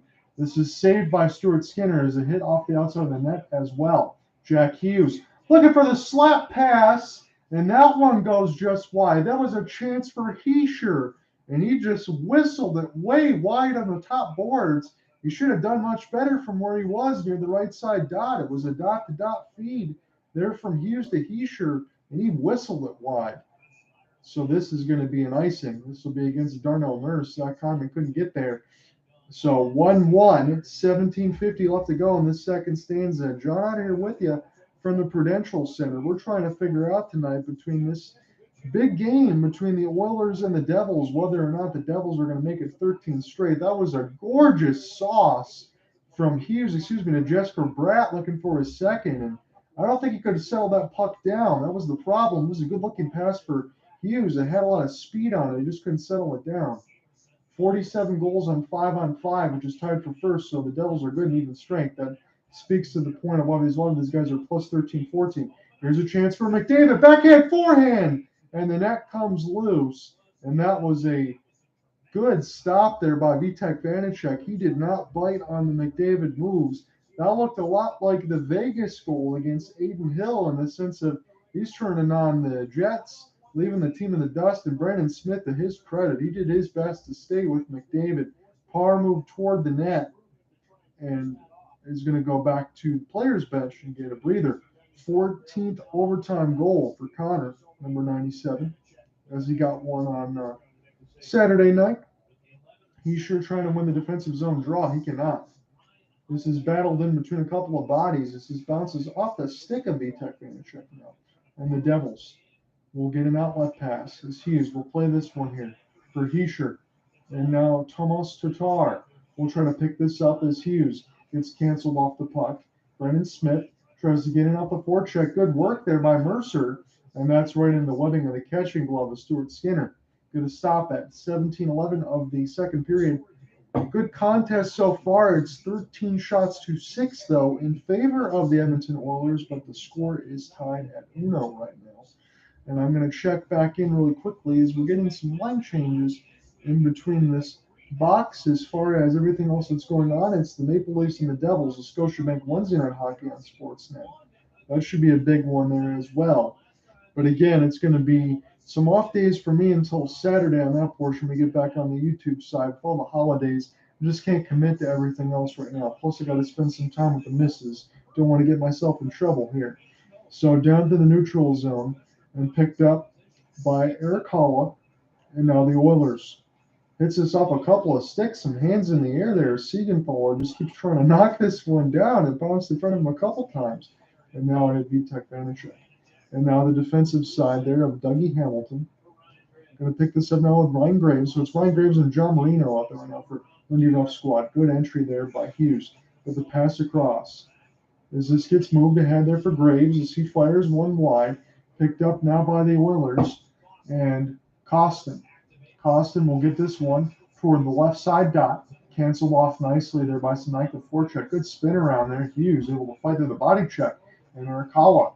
He's going to fire one wide. This goes around the embankment. Good work there by McLeod to use a body to pry the puck loose. And now it seems like the Devils are more equipped to hold on to that neutral zone. Maybe that was a pleading there by Lindy Ruff. And now Siegenthaler's shot goes just wide. Picked up now by Fabian Zetterlund. As that one goes bounced off of Skinner, and another shot for Smith. Gets right into the catching glove of Stuart Skinner, and he holds. 13 shots out of 7. 15:54 left to go in the second period. We're still tied at 1. The way that we got there, I'll just go ahead and give you a little score reset. It was the first period. Jesper Bratt, first shot of the game on the power play, his 8th of the season from Nico Hischier and Jack Hughes. And then Leon Draisaitl, his 11th on the power play from Connor McDavid and Evan Bouchard.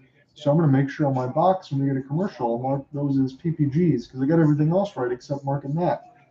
So picked up now by RNH as he's trying to cancel the Devils off the puck. This one goes off the left side of the net, and Vitek Vanacek didn't know where it was.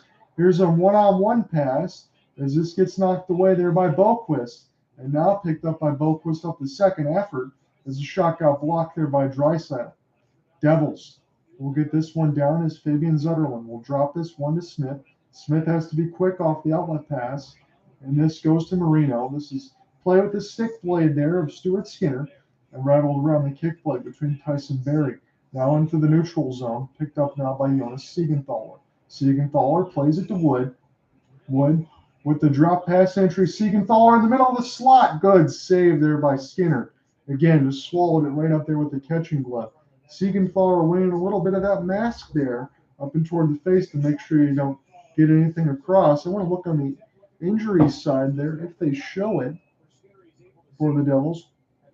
Right now, it's just the goaltending situation of Jonathan Burney and Mackenzie Blackwood. And Andre Palat's going to be out for a while with the growing injury. So, again, you know what? This is bad on my part, but I forgot about Andre Palat only because this team is going for 13 straight wins. What a pickup that was from the Tampa Bay Lightning, and he's not even there right now. So they're going to get better once they get him back, which is a scary thought. So now this gets knocked down by Hamilton toward the Devils logo, and now trying to get picked up there by Jonas Siegenthaler. Siegenthaler will whistle this around the kick plate. This is the goal stick of Stuart Skinner. It's another bad turnover, and this time the Devils take advantage of it. Jack Hughes. It's a 2-1 lead. Inconceivably bad turnover there by the netminder, and the Devils get the lead. And all Stuart Skinner can do is shake his head. He tried to play this one off the stick. I know it was still bouncing. He flubbed in front of it. And boy, oh boy, oh boy, you just can't do that. Hischier plays one in front. It's right in front of Mercer. So Dawson Mercer gets the goal off a Hischier pass. It's right in the middle of the blue paint.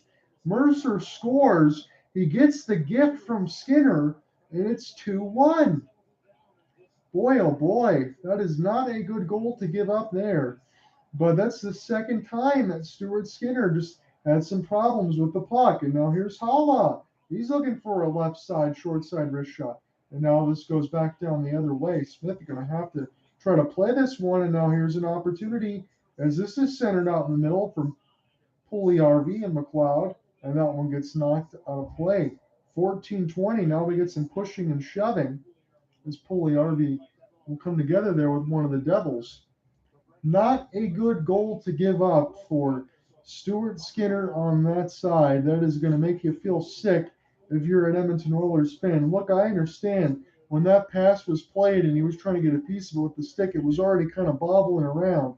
But then when he went to go try to just brush it aside with the stick, he just couldn't get all of it. And it was just right to the chance for the pass across there between Hischier and Dawson Mercer, and it makes it 2-1. So Devils, they capitalize on a couple mistakes, and that's the way it is right now as far as the power play side, and then a straight giveaway by Skinner. But we got plenty of game left to go here. 2-1, Devils now have the lead. Good forechecking here by the Oilers. Good work there trying to keep this alive toward Connor McDavid as he was trying to get the entry. Good flip pass ahead there by Fabian Zetterlund. Zetterlund with a couple active stick checks is now the Devils. Sharon Kovic fires that one just wide from a sharp angle toward the right side red line. Good body work there, Zack Hyman, able to make some play there for McDavid. And you can tell from that skating speed, you don't even need to see a number. Connor McDavid is a bullet when he decides to rush. Good set up there for Barry in the middle of the slot, and that was stopped and fought off by Vanacek with the right pad. And now this is finally picked up by the Devils. As Connor McDavid, he was making some plays pretty much all on his lonesome like he usually does. That speed definitely helps. Back off the pick from behind the back is the Oilers, and now this spins around the kick play to Vitek Vanacek as you get some Let's Go Devils chance on the Prudential Center side. Jovan Siegenthaler trying to fight it. He's getting worked over. He got hit with the face in the cross check. Picked up now by Bouchard, looking for the deflection there. Good work by Hyman. Almost trying to get that around Marino. And now picked up here by Wood. Flips it ahead.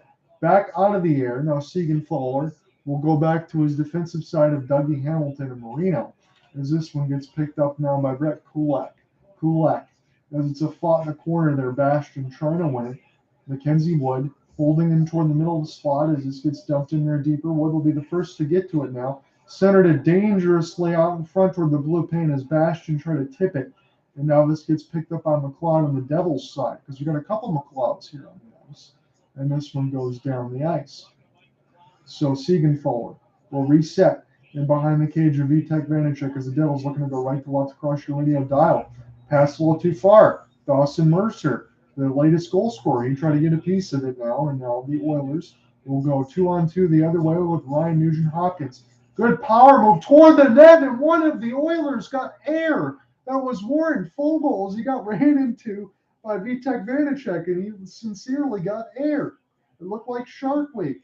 And now this is picked up here by Wood as the Devils can get this one through the logo in the neutral zone red line side with the red jerseys as they kick it to themselves. Nico Hischier gets taken down and picked up now by Edmonton. It's a 2-1 lead for the Devils right now with 11:30 left to go in this second period. Good entry there. Draisaitl off the backhand. He's going to try to buy some time, but nothing but Devils there near the right side red line. And here comes Jesper Bratt. Now Hughes. The Jesper Bratt cross pass. What a setup! And it's a goal for David Severson. 3-1 lead for the Devils. That was picture perfect right in the middle of the slot. And the Devils have a 3-1 lead. It's just 11 shots on goal. But honestly, tic-tac-toe on that again. And I don't think anything Stuart Skinner could do in the sense of stopping that one. You're just leaving the middle of the slot open there if you're the Edmonton Oilers. And every time Jack Hughes gets the puck, he certainly seems to be the number 86, the primary puck carrier. As that was set up to Severson right in the middle of the slot. A drop pass as easy as you like. Two defenders are maybe partially screening Darnell Nurse, maybe partially screening Stuart Skinner, but still, the middle of the slot's wide open. Here come the Devils again off the backhand pass. 3-1 lead now for New Jersey. They're trying to make it 13 straight.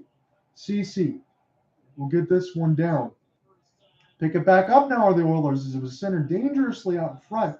So it's Severson from Hughes and Jesper Bratt. Picked up now. Jack Hughes nicely through the defensive side, but he still has to spin back.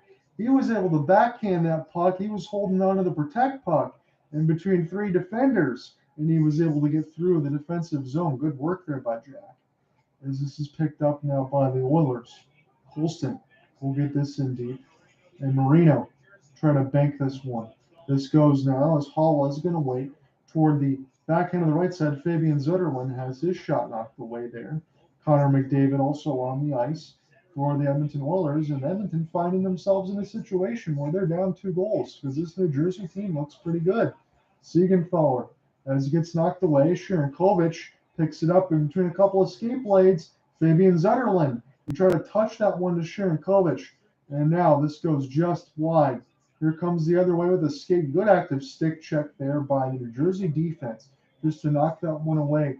9:40 left to go in the second period. John Ott here with you. All of a sudden, this game already was interesting, but it's gotten even more so, a little more spicy, as the Devils have a 3-1 lead on the Edmonton Oilers right now. Smith plays this one off the backhand and gets intercepted, and now back down the ice for Jonas Siegenthaler. Will pass one ahead for the New Jersey teammates. A nice touch pass there from McLeod. to go ahead and pick this up. I love the entries through the neutral zone that the Devils are featuring right now. It's skill, it's one touch, it's quick, and they know where these guys are going to be on the ice right now. You can see why they're on a long win streak. Again, the radio side, I know you can't see, but what I'm trying to differentiate to everybody is these puck movements are quick and they're decisive, and these guys are on the correct side of the ice. Fogle gets knocked away as Severson came back with a strong defensive effort off the stick check. Here's a chance now for Tyson Berry into the screen. He was trying to shoot low stick side, and this is picked up now by Dylan Holloway. Holloway gets worked off the puck by Tomas Tatar, former Red Wing, as this goes now in toward the right side defensive zone where all the Devils are. Outstretched pass. It's a one-on-one off the Sauce. And this one is going to be a hybrid icing one there by the Oilers, actually. Devils fans won't like that. But 8:33 left to go in the second. Now all of a sudden the Devils got a 3-1 lead. So when we pick up now between the goal scorers, it was Dawson Mercer at 5:15 from Nico Hischier, and then Severson from Hughes and Jesper Bratt. Hughes with his 14th assist, Jesper Bratt with his 16th. We come right back and we'll call more of the action in a moment.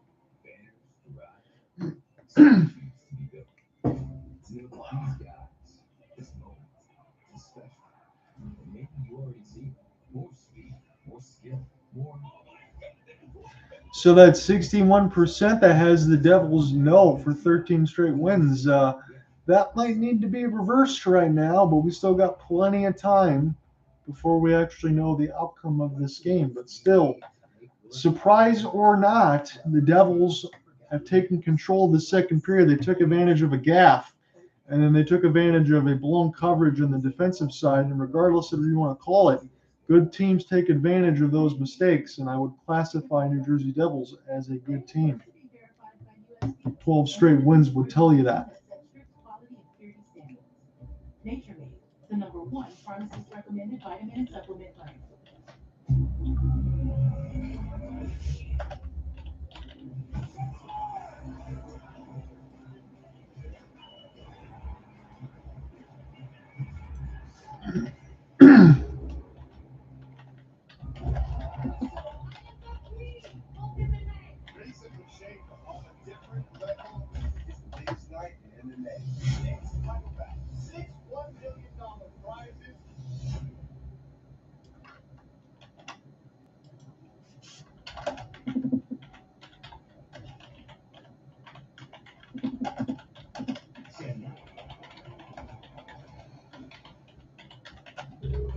Well, when you get a game between New Jersey and Edmonton, chances are you will see Judy and Rich McLeod. They're not wearing any sweaters or any kind of hats for either boys' teams tonight. There was a different case when the two teams met back in Edmonton. This was a photo post-game with the entire family, the boys playing in the NHL. And this morning, as Jack and Luke can attest to, when Mikey was discussing the fact this is game 4 between the two brothers, he said, we're leading 2-1 in victory. So brotherly love that's not clouded.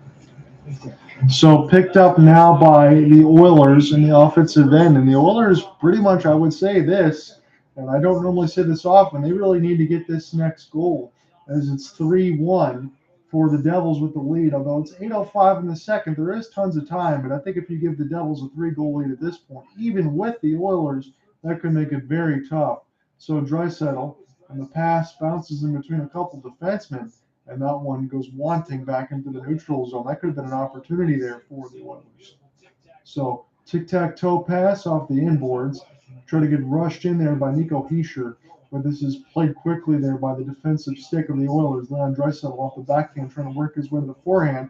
Will collect now behind the left side red line and drop it back.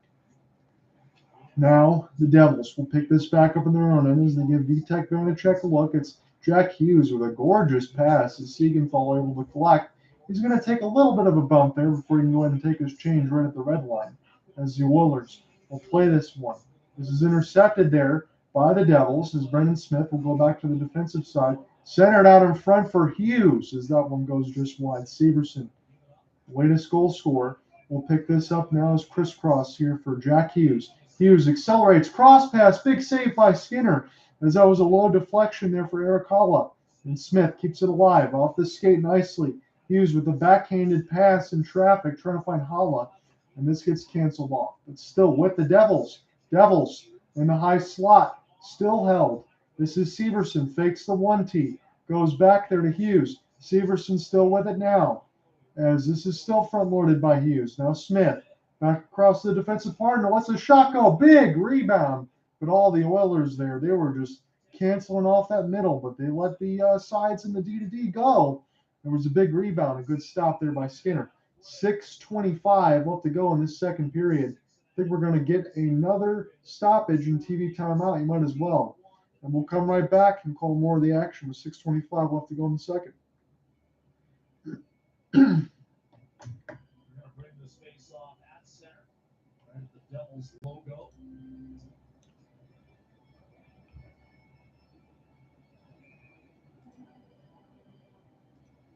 Further conferencing. And the ice crew are on the ice. So you know what, Louie? Why don't you and I take a break? Jack Hughes punishing Edmonton tonight.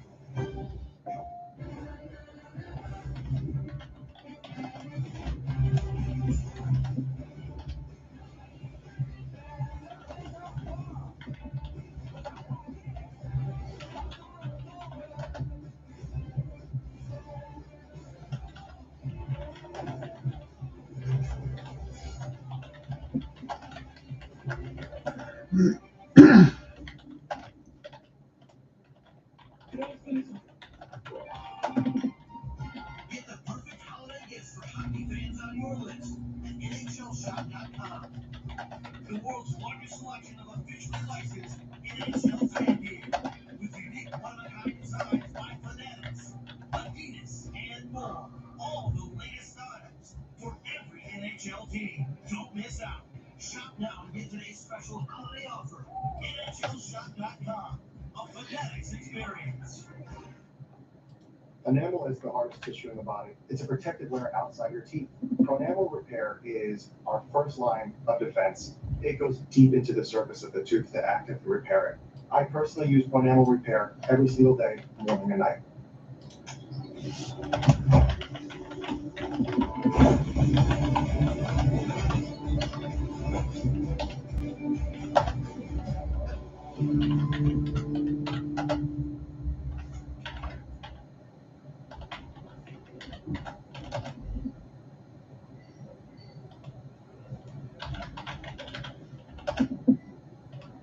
The cameraman, I promise, I'll get out of his way. As he was not only talking to the local media as well as the media in the U.S., but Finnish media who are here doing features on various Finnish players who are playing in the National Hockey League, so that people back home can see how they're doing, including this member of the New Jersey Devils, the Golden Jimmy Paula. That'll be the next one. That being Aaron. They interviewed him in the room too. So 6:10 left to go in the second period. John Ott here with you. We've got all of our goals and everything else typed in right now, so shouldn't have much to do for the second period intermission other than interact with all of you fine folks. And now I think we're going to get a penalty on the ice, and this might be going against the Edmonton Oilers, and it looks like Connor McDavid is going to go to the box. We're going to have to get a chance to see what Connor actually did here. So he's fighting for it near the right side red line. Yeah, you got a nice hook in there on Dawson Mercer. So the captain for the Oilers going to the box right now. He doesn't like it. He's going to be called for slashing at 13:53 marker of this second period. John Ott here with you from the Prudential Center, trying to see whether or not the Devils are going to win 13 straight games. This is a primetime matchup right now between the Edmonton Oilers and the New Jersey Devils, two teams that can really score.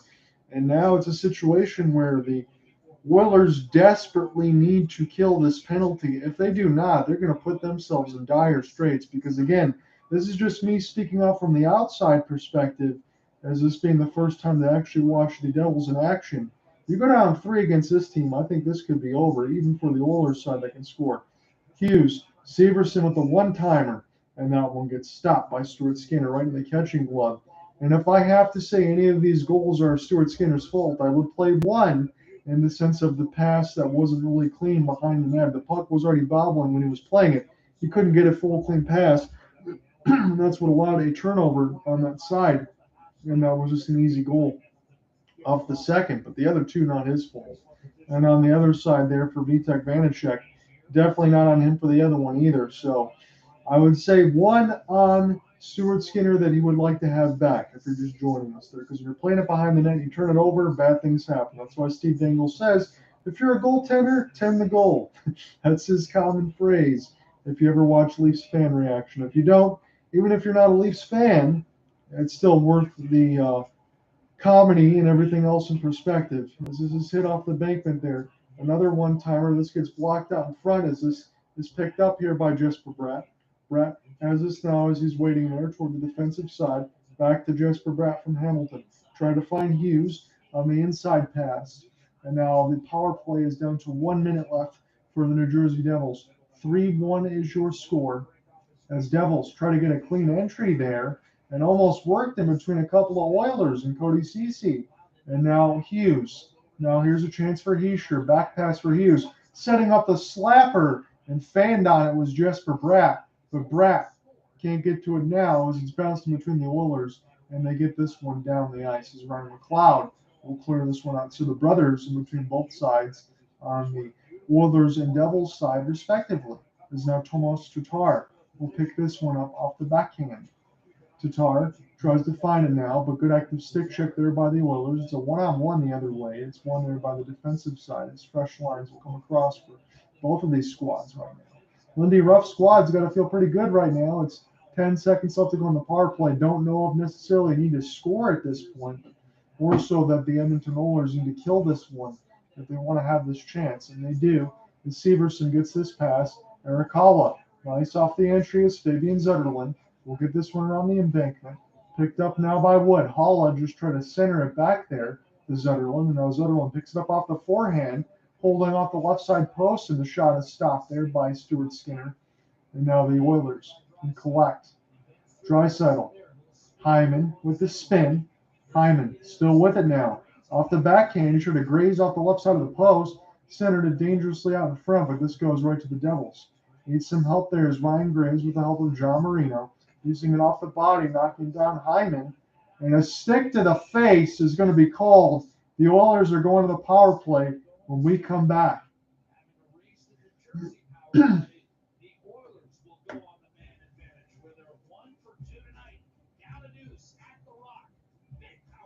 Appreciate leaving the likes on the YouTube side. Anyone else that's following along, humbly, I appreciate it. When we get a chance to go to the second period, at the end of it, I will give you a scoring intermission. And if anything else is live while we're waiting on our intermission, I can flip to any game you want, NHL and NBA side, if you have any requests. When we get to the second intermission, we'll follow along the live action. I won't give you a full play-by-play of those, just courtesy of Save the Voice, but I'll definitely like to get a live look in around the league. Especially when it comes to getting the perfect gift. Still at 18 votes right now with the Devils with 13 straight wins and 61% say no. So nobody's punching that yes button that's come in there because it kind of looks like it's the other way if you flip it right now. I would really kind of flip it the other way in the sense of a 61 yes and 39 no, because I still think the Oilers got a shot, especially with this power play opportunity. I would not write them out just yet. There was a big kill that they just had, and they need to continue to work on that.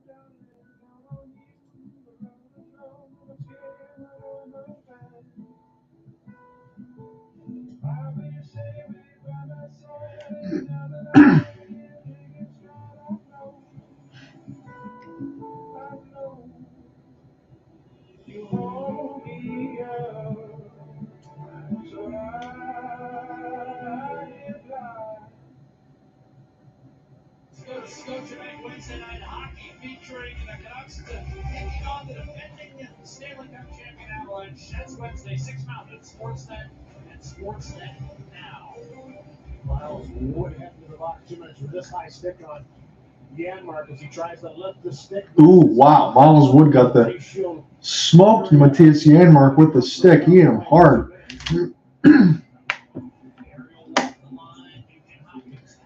Picked up now on the power play off the face-off win by the Oilers. It's loose out in front. Draisaitl going to pick this one off the skate. He's got it down near the right side dot as he plays crisscross with Connor McDavid. McDavid powers over to the high slot looking for a 1T there for Draisaitl. And that was nicely stopped toward the right side post by Vitek Vanacek. Oilers are 9-4 when they're scoring a power play goal. They got one, but they're down 3-1 right now. But this is their third power play of the game. So I said that the New Jersey Devils really needed to keep themselves out of the box. They've done so for the most part. In the second period, they've only given up one, and they need to kill this one. But more so, the Edmonton Oilers, they've done their job off the previous kill. They got to find a way to get a goal now. Get this next one. I think that's fundamentally important. As the Leon Draisaitl Oilers will get this one back now, as this is played back to them between R and H. And now here's a chance for Tyson Barrie. McDavid lets one go through the screen. It breaks the stick in half with the wrist shot. Don't see that very often, but that's how nasty Connor McDavid's wrist shot was. He saw the twig in half of one of the Devils players, but it found Vitek Vanacek, and he was able to get a stoppage. So the Edmonton Oilers are going to have an offensive zone draw here with not much time left in this second period to be able to get something going. 2:21 left to go in the second stanza. Vitek Vanacek just trying to clean up any other snow scrapage in front of his crease and brush that in behind the cage. As we get a little bit of a momentary stop. As it's 3-1 in New Jersey. The shots are 17-16 in favor of the Oilers, but New Jersey's kind of brushed that up on that side as well. It's RNH, Draisaitl, McDavid, Puljujärvi, and Bouchard on the ice right now. This is picked up now by McDavid. Now Bouchard from RNH. And now McDavid will pick this up off the backhand. Power move. Good. Stick check there by Graves. But McDavid's still with it as he turnstiles one of the defenders. It's loose out in front. And now this gets hit off the embankment and goes back there to Evan Bouchard. So McDavid, he did a good job in front trying to bottle him up. He's still powered with it. He's still got it now off the backhand skate now for Draisaitl. Here's McDavid powering his way in front of the net. And good work there by Graves to try to cancel him off again at the last moment. Oilers still dangerous. Shot there by Bouchard, but he fires it wide off of the right side wall near the red line. Kept in there by Bouchard, but his pass pushes everybody else outside the zone. They got to check up right now. So it's to the neutral zone. Draisaitl. Extra pass. Drop pass for Nugent Hopkins. It bounces right back to him near the left side red line. Sharp angle pass attempt to Draisaitl. And now here's Wood with the fresh legs, just coming off the line change. He's just going to fire it off of one of the Oilers. And now we've hit about 1:05 left to go in this second period. John Ott commentating from the Prudential Center, doing the play-by-play tonight between the Devils and the Oilers, trying to see if the Devils will make it 13 straight. Vitek Vanacek will play this one with the giant goal stick. There's nice back and forth passing here. Try to get in the zone. Jack Hughes will flip this one in. It bounces right back to him, and the Devils have it. Now toward the right side red line. One-timer setup. That one goes just wide, as it's 38 seconds left to go in this second stanza. Now into the Devils logo. Oilers will just dump this one in, and this one just got bounced off of somebody into the bench. And we're going to do this again for the neutral zone draw. Jack Campbell, oh my goodness. Did Jack Campbell get hit with the puck off the inadvertent bounce and it hit him right in the eye? Wow. It caught him in the face. Again, he's the backup goaltender. He doesn't have any of the other gear on. And the puck was cleared in the bench and it hit Jack Campbell in the left eye. So hopefully Jack Campbell will be okay. He immediately held his eye and went to the locker room. That is incredibly unfortunate. And yeah, it bounced and hit Jack Campbell right in the face. It hit him right in the eye. Oh, man. So 32 seconds left to go in this second half. And now we'll hope Jack Campbell is okay. Again, we didn't have to really expect to talk about him being the backup goaltender tonight, but the puck that was just cleared bounced up into the players' bench and it hit Campbell right in the eye. So now it's going to be an offensive zone draw off the icing for the Oilers. Hopefully we will get some word for Jack Campbell. And again, I didn't have to expect to call his name once we get to the third period. We got 25 seconds left to go in the second stanza. As Jay Woodcroft might be saying, might have to get some other backup ready right now, just in case. 25 seconds left to go in the second stanza. John Ott with it from Prudential Center. It's a 3-1 lead for the Devils. It's an offensive zone draw here for the Oils.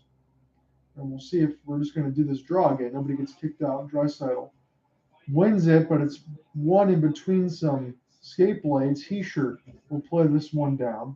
Skinner will play this with the goal stick. Intercepted, loose out in front, and wow, that was another turnover there by Skinner behind the cage, but now it's a 4-on-3.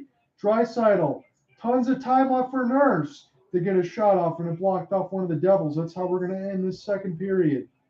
3-1 Devils with the lead, and when we come back to start the third, hopefully we get some word on Jack Campbell, see if he's okay.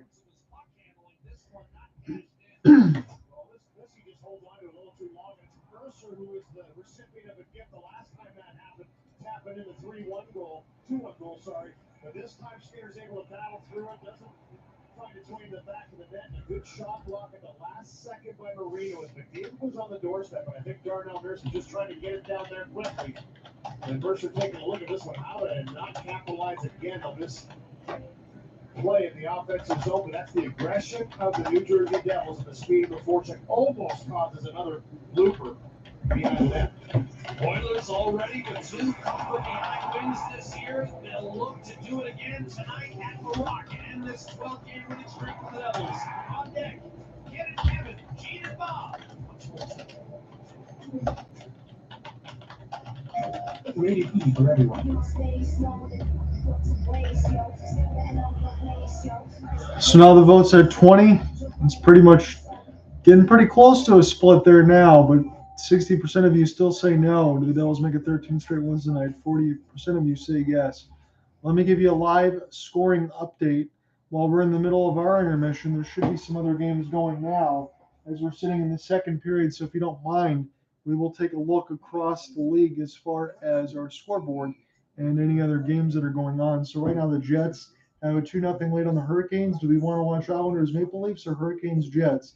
If anyone's in there on the YouTube side, you let me know. We also have Avalanche and Stars underway if you want to do that one as well. That just started. We're going to go back to our featured game once the third period is underway. I'm going to take a look at the Hurricanes and the Jets. We're on a commercial break on that side, so we'll cancel that out. Let's go to the Avalanche and the Stars. Okay. So no shots yet for the Avalanche. No shots yet for the Stars. So let me give you a little bit of a scoring update. So it's 3-1 in our game between the Devils and the Oilers right now as they scored 2 in the second period, take a 2-goal lead, 3-1. Flames, after 2, they lead 3-1 over the Flyers. The Bruins all over the Lightning right now. After 2 periods, it's 4-1 Boston. Let me see who the goal scorers are on that side. It was Nick Paul with the first goal from Stamkos and Alex Killorn, and then how about all Boston after that? 1-1 after 1 with David Krejci, Charlie McAvoy, and Mike Grizzly. And it was 3 goals in the second for Boston. Nick Foligno on the power play from Pavel Zacha and David Krejci, and then Charlie Quill from Trent Frederick and Taylor Hall. Brad Marchand is 6th of the season. I got to zoom in those 4 eyes from Jake DeBrusk and Patrice Bergeron.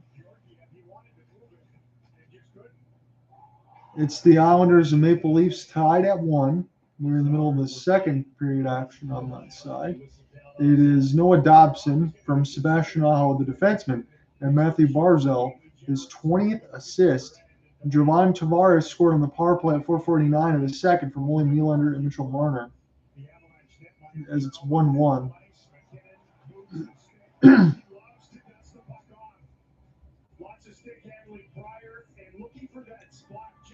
Jets got a 2-0 lead over the Carolina Hurricanes. It was Pierre-Luc Dubois in the first from Wheeler and Perfetti, and Michael Esamont, hopefully I'm saying his name correctly, with his first of the season from David Gustafson and Jansen Harkins. So Esamont from Gustafson and Jansen Harkins. makes it 2-0 Jets over Carolina. That is 12-12 in the second. The Preds have a 1-0 lead as they're just about to end the first over the Arizona Coyotes, who are in the midst of that long 14-game road stand. It was Mikael Granlund on the power play from Forsberg and Yossi. St. Louis Blues. How many wins in a row is that now for St. Louis? Going for 7. So they won 3, they lost 8, and now they're going for 7. Well, that's the St. Louis Blues in a nutshell. Noah Chari with his fourth from Braden Shen, 11 seconds in. That is the only goal right now.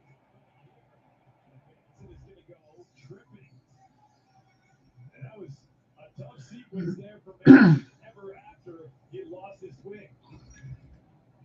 Yeah, I mean, it's just problems waiting to happen. He actually made it his own. NBA scoreboard for you. Cavs holding on to the lead still over the Hawks. $1.50 in the third, 81-78. All Pacers over the Magic right now, 77-63 with 2:57 left in the third. In the second quarter, it's Bulls over the Celtics, 46-34. Trailblazers narrowly edging the Bucks, 7-10 in the second, 45-41. 6:39 in the second, it's Heat over the Timberwolves, 45-38. The Warriors getting destroyed by the Pelicans right now. Looks like they're going to be 1-9 on the road. 41-23. And the Knicks and the Thunder, 7:07 in the second, 46-42.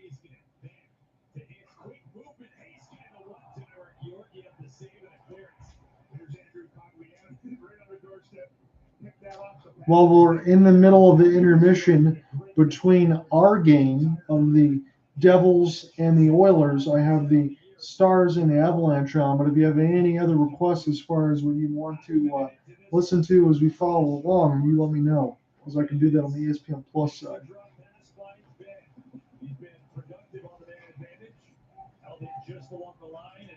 See if our NFL game is underway. Cardinals have a 3-0 lead on the Niners with 2:41 in the first. It's on Niners football right now. That's at Mexico City on ESPN. He can elevate just over a pad on goaltenders in tight. Makes it look real subtle. Marchment hard into the corner with England. It's out for Comfer. He'll play it ahead, and here come the Avalanche. A 2-on-1 short-handed. Gagliano with England. And a shot saved by Andre. He didn't know where it was. It bounced in the corner. You were mentioning Gagliano, and earlier in his career, he was such a threat to score short-handed. A tremendous look there. Here is Sagan. That's a right side. I'm using the cough drop in the third period, so I don't cough as much. Apologize. It was throat clear. And it's Wyatt Johnston, his low shot. Save Georgiev. Wow, what a stop. So Dallas is on a power play with a couple chances as Wyatt Johnson just got denied. 4 points in his last 2 games for Tyler So Sagan. Tyler Sagan has it now in the high slot. He's going to try to get this one across to Wyatt Johnston again as a third save by Alexander Georgiev. Pass across, and that went off the short side of the bar as Dallas still with it right now as Ryan Suter will recollect. Suter going to pick this up now. And again, if I will say this for the outstretch of anyone else that when you say some crappy things, I mean, I could have had an opportunity to work with one of my Dallas friends today after doing a back-to-back Mavs game in Dallas and Colorado. I had these dates circled, but he never knows that we could have worked this game together. I really wanted to, but it is Devils and Oilers right now, so that's fine. It is what it is. McKinnon all alone, and wow, he got stonewalled by Jake Ottinger off the backhand forehand. He made that look a little too easy. Dallas is going to be going to the box when they come back from this game. Once they touch, as our Trey Lehkonen gets it in deep, and now Dallas will touch. So they're going to go to a TV timeout. I will go back to another game here. Again, if you have any other ones that you want me to look at while we're in the middle of our coverage, I will do so.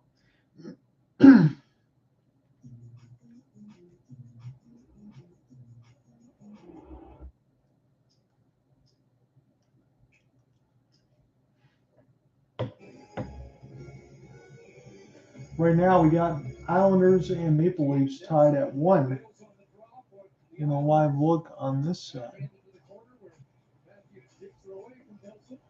While we're in the commercial break, I figure I'll flip around over here just to keep everybody updated on the things that we see. Again, hopefully for Cooper Hopkins, my friend there, again, I will wish him a happy Thanksgiving on the Thursday side. Hopefully his Calgary Flames get a big win over the Philadelphia Flyers. I think it's one that Calgary Flames have to get as they're trying to work their way back around the 500 side to get a little bit over there.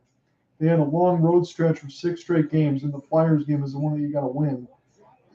Because even with the Penguins and the Capitals upcoming for the Calgary Flames, that could be a little bit difficult despite records in that situation because you know those teams are playing for their season.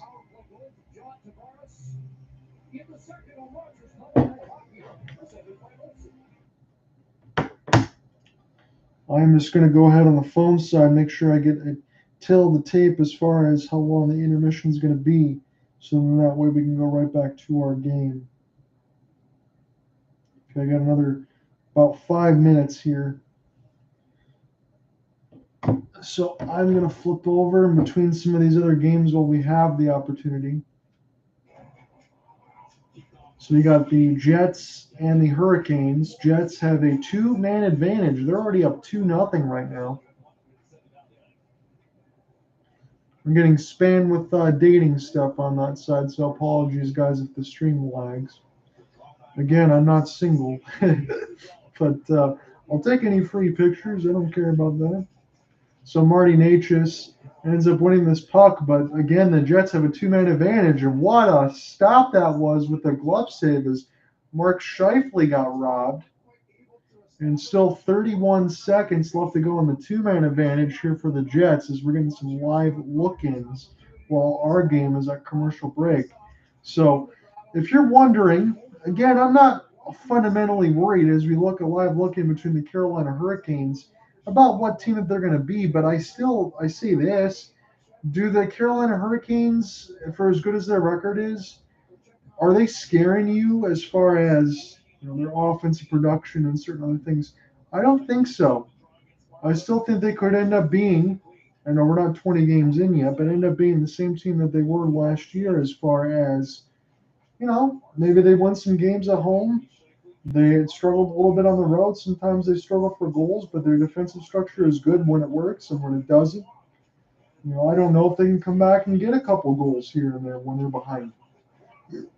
So right now they're trying to kill this 2-man advantage. It's down to 5 seconds as Dubois has his pass for Wheeler go a little bit too far. And now it goes back to 5-on-4 for 26 seconds here for the Jets. Kuchekov, turnover off the pass. I've seen a lot of goalie pass turnovers. And now Carolina with Brent Burns fires this one in as this gets stopped by the Jets. And now they're going to take their time in behind the office. So Pionk is going to get things started here. As Carolina does kill the 5-on-3, they come back to full strength. Again, I think Ehlers is going to be out for quite a while here for the Jets, but good job by Rick Bowness on the central side to keep Winnipeg, I should say, to the same point where you would expect them to be. Again, they didn't do that well last year. They struggled with some goals, some injuries, and things like that. You bring in Rick Bowness, and that kind of changes some things. So you get Kyle Connor back, you lose Nikolai Ehlers. That kind of stinks a little bit. But the Jets, they're trying to play like one of the top teams in the Central. And you got 2 of the top teams in the Central, all 3 of the top teams in the Central active, because you have the Jets against Carolina right now, and then you have the other 2 top teams in the Central playing each other between the Stars and the Avalanche.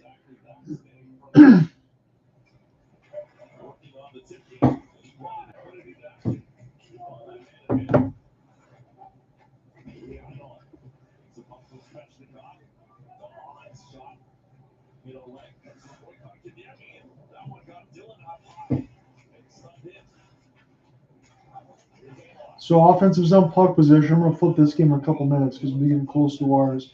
It's going to be an 838 advantage here for the Hurricanes over 646 of the Jets.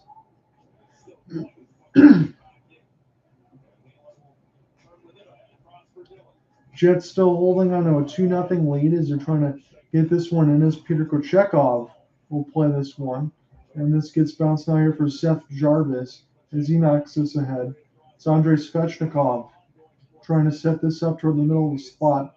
And this gets bounced off a skate, and the Jets will locate it. They couldn't find it there for a second. And behind their cage. And across the red line now.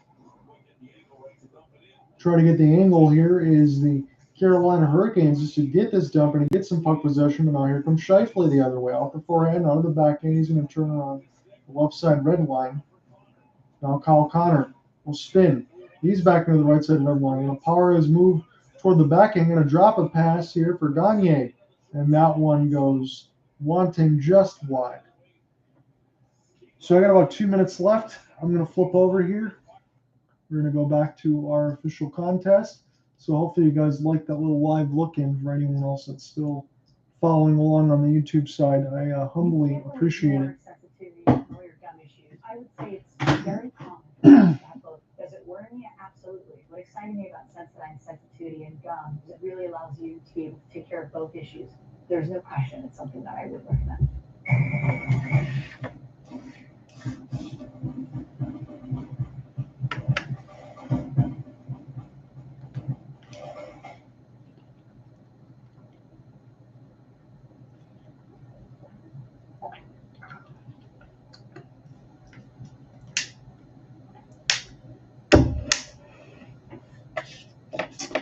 I appreciate those 20 votes that were coming across. They're pretty active.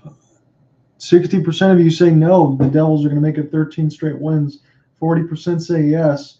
Hasn't changed over the last, I'd say, half hour or so, but still, been a lot of votes right off the outstretch in this big game. I appreciate you guys following along and sticking in.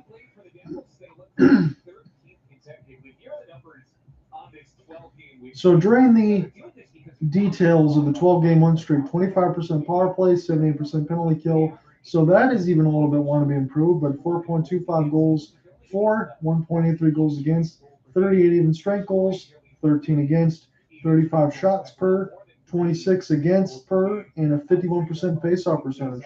Those are a lot of good numbers in a lot of good areas. Again, only the penalty kill is the only thing I would see them maybe want to improve, but again, they won 12 straight. And when you're scoring 4.25 goals for, that kind of negates some problems that you would feel on the penalty kill side. So it's going to be a busy holiday week for the Devils because Wednesday is the game against the Maple Leafs. Then you're going to have the Buffs, Buffalo Sabres, Capitals, Rangers, Nashville Predators, and the Philadelphia Flyers.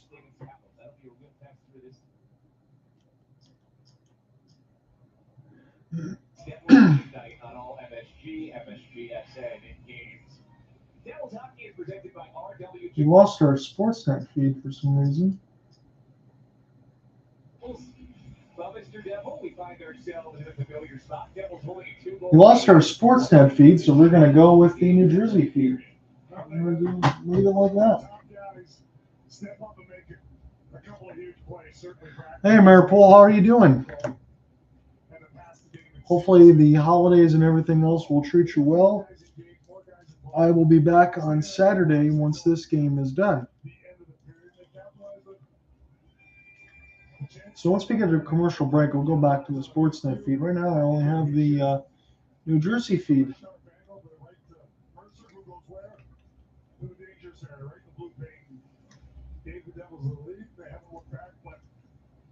This is a dangerous Edmonton Oilers team, as we know. You see Nico Hischier has 2 assists today. 2 assists for Jack Hughes, a goal and an assist for Jesper Bratt. David Severson and Dawson Mercer. Third period puck drop is underway, and the Edmonton Oilers are going to need to find something here as they're down a couple of goals. Worked off the puck there nicely, Oilers trying to keep some stuff going in their defensive end as the Devils with the active forecheck as Bouchard with the outlet pass. This is picked up now by RNH. Fakes the slapper, goes with the wrist instead, and Ryan Nugent-Hopkins will play this around the embankment. Good work there by Hyman as it's centered out in front for Nugent Hopkins.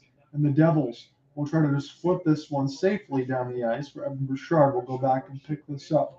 So 19 shots to 17 now in favor of Edmonton, but they're down 3-1 on the score sheet as Bouchard's pass bounces off the live lay-in boards, picked up now by the Devils as they'll go left to right across your radio dial. Big time bomb shot as this one bounces back in there between Jack Hughes. He almost got it back and shot it again as this is played in deep by Murray. Oilers will try to get in, try to create some pressure there as this is picked up there by Tyson Barrie across to his D-man side with Murray as this one gets deflected just wide, picked up now by number 97 is Darnell Nurse. We'll play this one and pick it back up again as the Devils with Jesper Bratt didn't elect to go ahead and try to skate a little bit. They're just going to play this back to Vitek Vanacek and take their time. They're going to be going left to right across your radio dial. The Devils with the red shirts and the black on the elbow pads and the black pants. The Edmonton Oilers got the blue on the top side with the white jerseys and the blue pants mixed with the orange stripe. McLeod for the Devils side. There's a chance for Severson. Big time rebound. As the first attempt was stopped there by Stuart Skinner and now played across the red line. Oilers will just play this near an empty left side faceoff dot as this goes all the way back there for McLeod. He will pick this one up. Now he's still going to skate with it near the right side red line. He's going to get a dump in. It's going to go off the pads of Stuart Skinner. And now the Oilers with Wood will try to find this big hit on the other side as the defense comes together. And now Barrie with CC pick this one back up, and the Oilers can now look to break out right to left across your radio dial. 17:30 left to go in this last period as the Devils get the steal into the neutral zone. Shot goes just wide, picked up now by the Devils, and toward the right side red line, taking a stick up to the face is one of them as this is picked up now by RNH. RNH will just loft this one toward Vitek Vanacek, and he will brush it aside to Jonas Siegenthaler. His defensive side. Good tap ahead by Jurenkovic.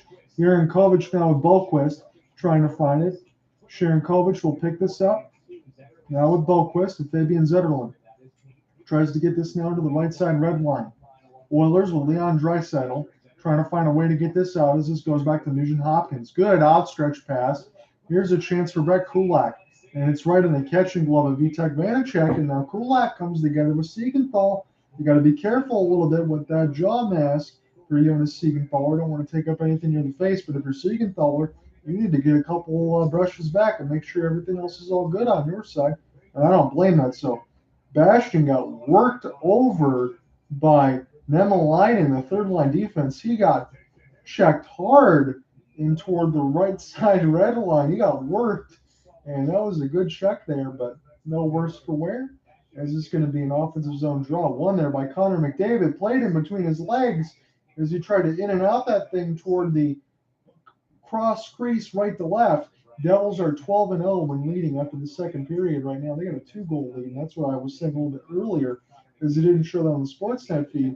You give this team a 3-goal lead, I think this game is over, even toward the second period part. But now we're at 16:30 of the third.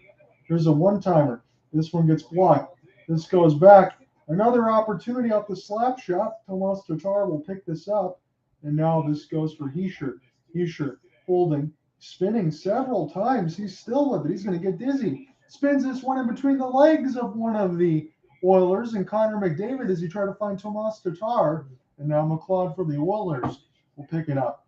16 minutes left to go in the third period. It's a 3-1 lead for the Devils as Marino will find this one now from the defensive side. Marino going to try to play this ahead for Hughes, but he's going to go back to his defensive side instead of Ryan Graves as this one gets dumped down deep. Jesse Puljujärvi will win the race and behind the office, but Darnell Nurse got to get this one out.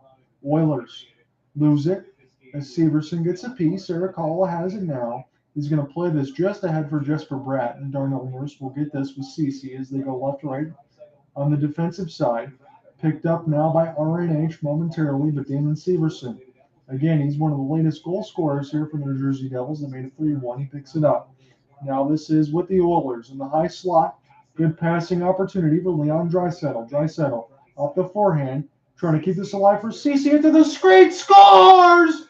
Ryan Nugent-Hopkins on the doorstep. And don't look now. It's 3-2. It was an innocent-looking shot there from Cece off the deflection, and it bounced right to RNH. He was in the perfect spot. It's 3-2 now, as the Devils' lead is down to 1. And again, when we do get the commercial stoppage, I will have to go back into the Sportsnet feed because this MSG feed here for New Jersey is so pro New Jersey. They didn't even have any kind of reaction once the goal was scored. So that's how it is. Even on the Red Wings side with Ken Daniels and Mickey Redmond, I love those guys, and they were highlighted as the best broadcasting crew in the NHL. It doesn't matter what's the other team or not. If it's an exciting goal, it's an exciting goal. If it's a big-time goal, you make a mention of it. You don't just go pro homer unless that's what you want to have in a broadcast crew. But that's just me. As this bounced in off the back of Jonas Siegenthaler, and now here come the Oilers. As this is hit around the embankment, they're just trying to get rid of it now. Picked up now by McLeod as Hamilton was able to steal it there. And now Wood, he plays a hopeful back pass, picked up now by Darnell Nurse, but Costin couldn't find it there with Holloway. Holloway with the active stick check, and now the active check itself is Dougie Hamilton, who's really busy in behind his office with Vitek Vanacek. Intercepted now is Costin able to still keep it as he got knocked down and his jersey was held. So now here's a chance. Holloway into the screen.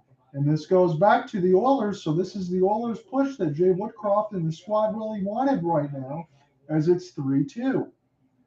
Courtesy of the last goal of RNH. Now McLeod on the Devils side will play this one all the way down.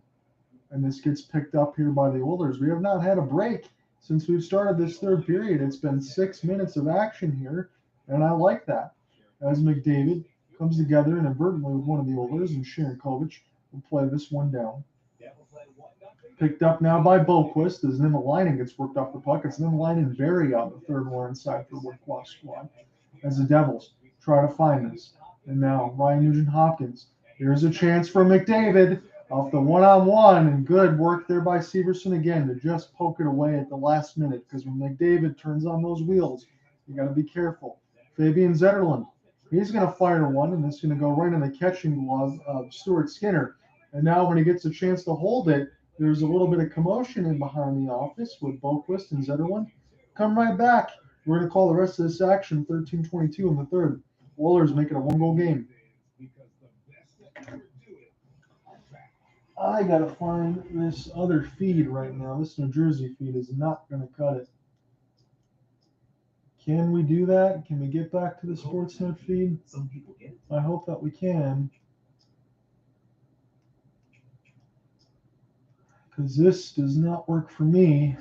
But I don't know, for whatever reason, we lost it.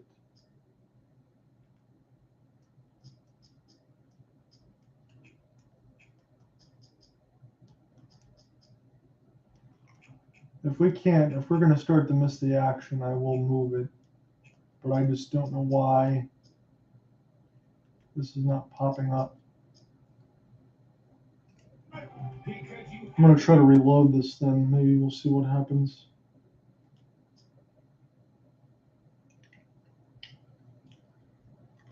I wanted to do the live looking, and I'm glad that we did. I just need to. I don't have the option right now, I guess.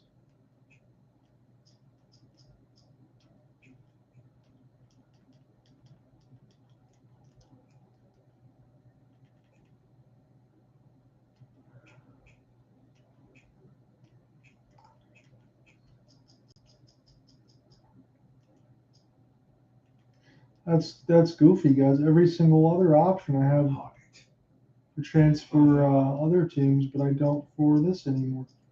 Damn. Oh well. That all going to bring it back to that year, 2000, 2001, when the Devils 13 in a row for the only time in franchise history. Their 13th win came against Vancouver, a 4-0 shutout. Yeah. They got scored in that game. We're not going to be able to switch it back, unfortunately. So picked up now offensively here by the Devils. There's a shot there for Hischier, and that one goes just wide for the left side boards. as this goes back now to RNH. It was the latest goal scorer here. Good setup here for Draisaitl, back to RNH, trying to get his second. And Vitek Vanacek will make a glove save there as Draisaitl holds. Picked up now by the Devils. Good pass ahead. It's Hischier. Here's a chance now as Jesper Bratt's opportunity goes out of the air. Tomas Tatar scores! 4-2. Devils take the 2-goal lead again just when it seemed like Edmonton was pushing. Tatar gives the Devils a 2-goal lead. So Ryan Nugent-Hopkins came that close off the glove save off the high right side of the bar. It was a 3-on-2. The Oilers had the advantage. The shot bounces up in the air. Mercer got a piece of it. It was settled down by Tatar, scores out of the air, and gives the Devils a 4-2 lead. So not only does Tatar get the shot, he gloves it, gets it down, and gets the shot on goal. What a miraculous goal by Tomas Tatar. Makes it 4-2. So Siegenthaler picks it up now. He's got it in behind the office of Vanacek. That was a monumental goal there for the New Jersey Devils. And look, I understand this is just a regular season contest. Devils really aren't in any sort of trouble in the imagination. Maripol says, happy early Thanksgiving. I appreciate that. That's why we're going to be a little bit away from the broadcast side with the holidays and all that. I will be back on the Saturday side. Yeah, they're good in this game right now, and that's why they're going for 13 straight wins. I agree with you. Again, there is no danger as far as the regular season side. You would think this team is going to make the playoffs already, and that's even before an American Thanksgiving. But in the sense of, this is a big-time game against Edmonton. They got a good one in overtime courtesy of the Connor McDavid magic. And to be able to get a goal like that at this point, when the game was getting in the balance, that's what happens. That's why good teams go on these long streaks. Centered out in front, big save, Vanacek, another opportunity goes wide. This McLeod on the Oilers side just missed it. Boy, did he miss an open goal there toward the left side post. He tried to corral it forehand.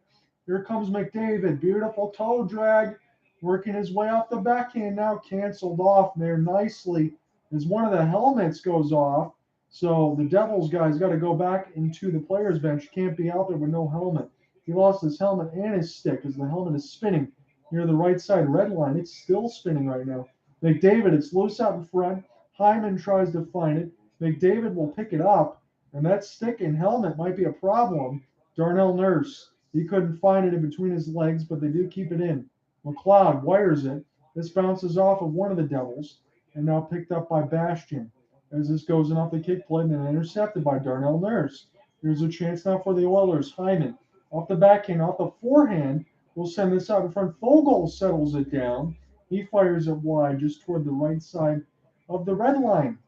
Picked up now, jumped in the air was Darnell Nurse trying to leap over his man as the Oilers still keeping this in the offensive zone.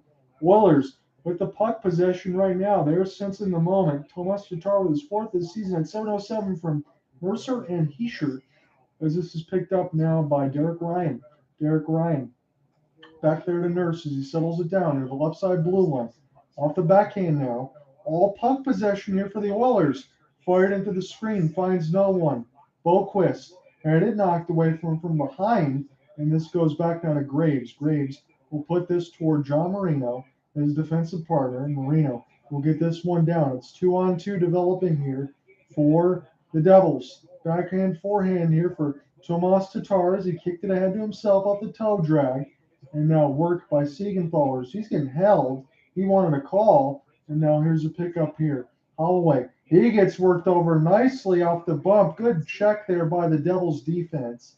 And now they'll pick this up across the red line side as this gets dumped in. RNH will find this. We're down to halfway through this fast-moving third period right now. Devils trying to make this 13 straight wins. They're only behind the Boston Bruins for the best record in the league. Centered out in front, but fanned on it was Tatar. Tatar still with it now. It's Mercer as he gets worked up the puck. Big deflection, but this bounces off one of the Oilers, and this could be an ice the other way, but the referee waves it off. So 9:30 left to go in the third. John Ott here with you from the Prudential Center in New Jersey. It's a 4-2 lead for the Devils, trying to make it 13 straight over Edmonton, who's trying to hold on to that wild card spot. I know it's early, less than 20 games to go, 20 games in the season, but the Oilers want to continue to bounce off good effort that they got off the overtime win over Vegas. McLeod gets worked off the puck and a 1-on-3, good back check there by the Devils. And Tyson Barrie will pick this one back up. Murray, now McDavid, off the forehand, wrapping it around. Did he not score is the question. The ref has his hand up in the air like saying it didn't go in. And let's see, Vitek Vanacek couldn't locate it, but they're going to the break so quickly, I don't get a chance to go out and see another replay. This is why I don't like the MSG coverage. Come right back, 8:57 in the third.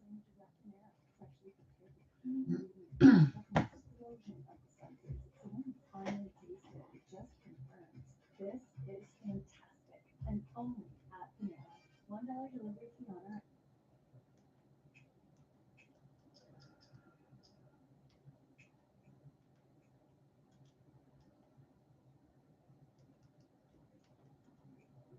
Oh, come on, guys. Sometimes these apps can be so finicky.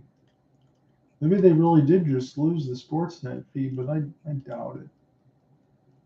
There really is no way.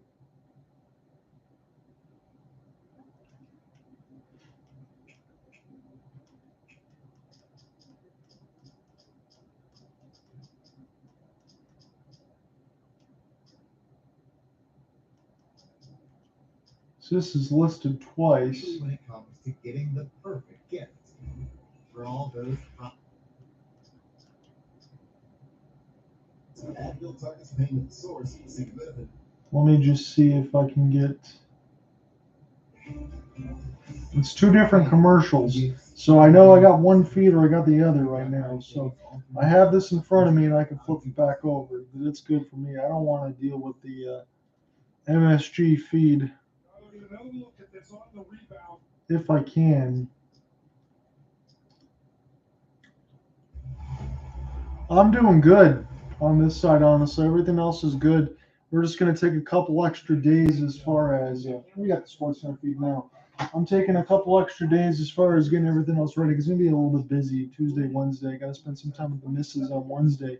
So I don't want to get in trouble on that side. With the holidays and all that, we'll be back on Saturday doing our broadcast between Colorado and Dallas. And then next week will be full slate again. So 8:40 left to go in the third. We got back to our normal feed side of it. Holloway trying to pick this up. And now the Devils. Siegenthaler gets canceled off near the right side red line. Off the backhand now. Picked up by Warren Fogle. Fogle will hit this around the embankment. Picked up now by the Oilers as they're trying to play this across near the right side red line. And I'll get a chance to pull up the rest of my lines. As the Devils still trying to work with this. They got this in behind the office of Vitek Vanacek as Ryan Murray still trying to work with this toward the right side of the boards. Tyson Barrie comes together as well trying to pry the puck loose. But now the Devils have complete control. It's Brendan Smith all the way down the line. Should not be iced. No, it is not because it bounced off of one of the Devils players and was last touched. So 7:50 left to go in the third. Good active forecheck there. Knocked the Oilers off the puck, but great work by Draisaitl just to place something in between his knees. But now Mercer, as they're able to get away from some of the Devils, and a glove save. Good chance there for Graves, and that was denied there by Skinner. Play before that, Dawson Mercer had to elude his own man. It was going to be a 3-on-2 entry there for the Devils, and they almost didn't get a shot out of it, but they just acquiesced the body a little bit just to turn to allow Ryan Graves to get in the zone and get the shot on the defensive side. So it's going to be a defensive zone draw here for the Oilers with not much time left. 7:39 left to go in the third. John Ott here with you. Full coverage to follow. HopelessSportsGuy.wordpress.com will be the written coverage with the play-by-play here today. So picked up by the Devils into the neutral zone and now intercepted is Connor McDavid. We'll play a back pass to Cody Ceci, but McDavid will go back in his own end. We'll say hi to Stuart Skinner. We'll say hi to Tomas Tatar as the turnover side of it with Dawson Mercer. Gives a chance here for the Devils and McLeod. We'll have to pick this one up. McLeod On the Oilers side with Ryan McLeod, he plays this one to McDavid. In between his skates now, it's 4 Devils to 1 McDavid. And the Devils team wins this one. Picked up now Hischier. Knocks it away. Hischier near the right side red line. As he's being worked over, Siegenthaler trying to help as well. Cody McLeod for the Oilers side will go back, try to pick this one up. McLeod makes this pass off the window. McDavid off the no-look backhand because he knew he was about to lose it. He'd be offside going to the offensive zone. So now the Oilers got to retreat in their own end. 6:35 left to go in the third. John Ott with you from Prudential Center right now. Devils in a good spot to make it 13 straight wins. And this would be a big-time one against Edmonton Oilers. But again, everything's big time. And what they say about the Devils is we get an icing. Doesn't matter what team they play against. They play their game, and they play to the best of their ability. So while most teams in most sports, when you're getting in the middle of a long winning streak, they might play down to certain opponents. Devils do not. So after that second loss of the season, when they lost to the Red Wings, because I saw it on the local coverage for myself, he had the fire Lindy rough chants, and then the fans come out there and say sorry Lindy, and now they love this team because they're on a huge win streak. So between the Devils and the Boston Bruins, and between the Atlantic and the Metro, respectively, in the sense of you think those two teams already got a playoff spot locked up the way this is going. This is just before the American Thanksgiving, and that's crazy. So Darnell Nurse, he was trying to skate 1-on-4, and the stick goes in the net as they're trying to knock that one away. Darnell Nurse makes a pass across. He skated all the way and lost his stick inside the net. And now this is still with the Oilers, but Siegenthaler will finally intercept. Tyson Berry will play this one. Now Brett Kulak will get it dumped around deep. 5:50 left to go in this third period. No goals right now in this third, or I should say one, Tomas Tatar, as it stands right now. But we'll see if the Oilers can get something going. Still 5:30. I mean, you would think with Jay Woodcroft, a couple more minutes, you're pulling this goal, and you got a chance for Connor McDavid, Leon Draisaitl, the extra man. Edmonton can certainly get within one. I don't know if they can get two at this point, but I wouldn't count them out, especially if they got the power play. So good defense there by the Devils. Probing this puck ahead. Siegenthaler going to walk in, and this one went in and out. He shot it so hard, he ended up scoring the goal anyway. So Jonas Siegenthaler, that will put this game to bed. 5-2. He worked his way into the middle of the slot. He froze the defender in front of him, and he busted the wrist shot. That was Sharankovic that actually got it, though. So the play before that was Darnell Nurse. He got wiped out there by Jesper Bratt. They got knocked up in the air by Vitek Vanacek and saved. And then Sharankovic works his way in past a diving Brett Kulak. Did Brett Kulak get hit in the face with a puck? Or did he just go down on the ice because he gave up a goal? Either way, Sharankovic fed him his lunch because he just went toward the middle of the slot, cut right in, and scored. So stopped by Vitek Vanacek, 5-hole side. Devils up by 3. They're looking like they're going to take this one right now. So that was the definitive goal that I've been waiting for as far as where this game could go. But here's a chance for the Oilers now. Have this near the right side red line. Looking for a cross pass. Derek Ryan on the doorstep. And that one gets picked up now by the Devils and Sharankovic. And this one is 4:43 left to go in the third. We get a commercial stoppage. Sharankovic makes it 5-2. And the Devils sitting pretty right now with 4:43 left.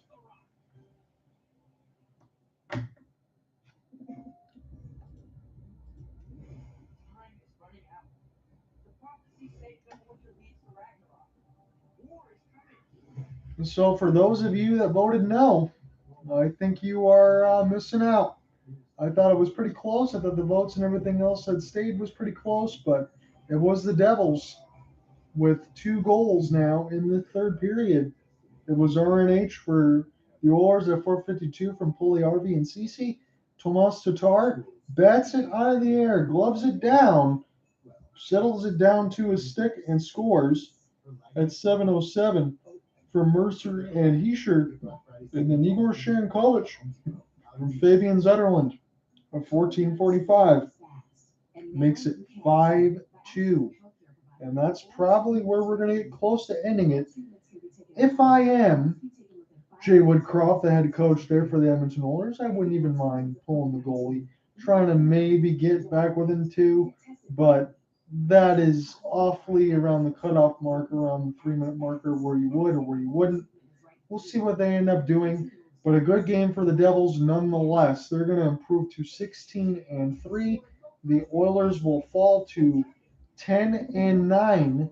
So no overtime results for either one of these teams right now, all regulation. So while the Oilers do have 10 wins, they do have 9 regulation losses already on the season.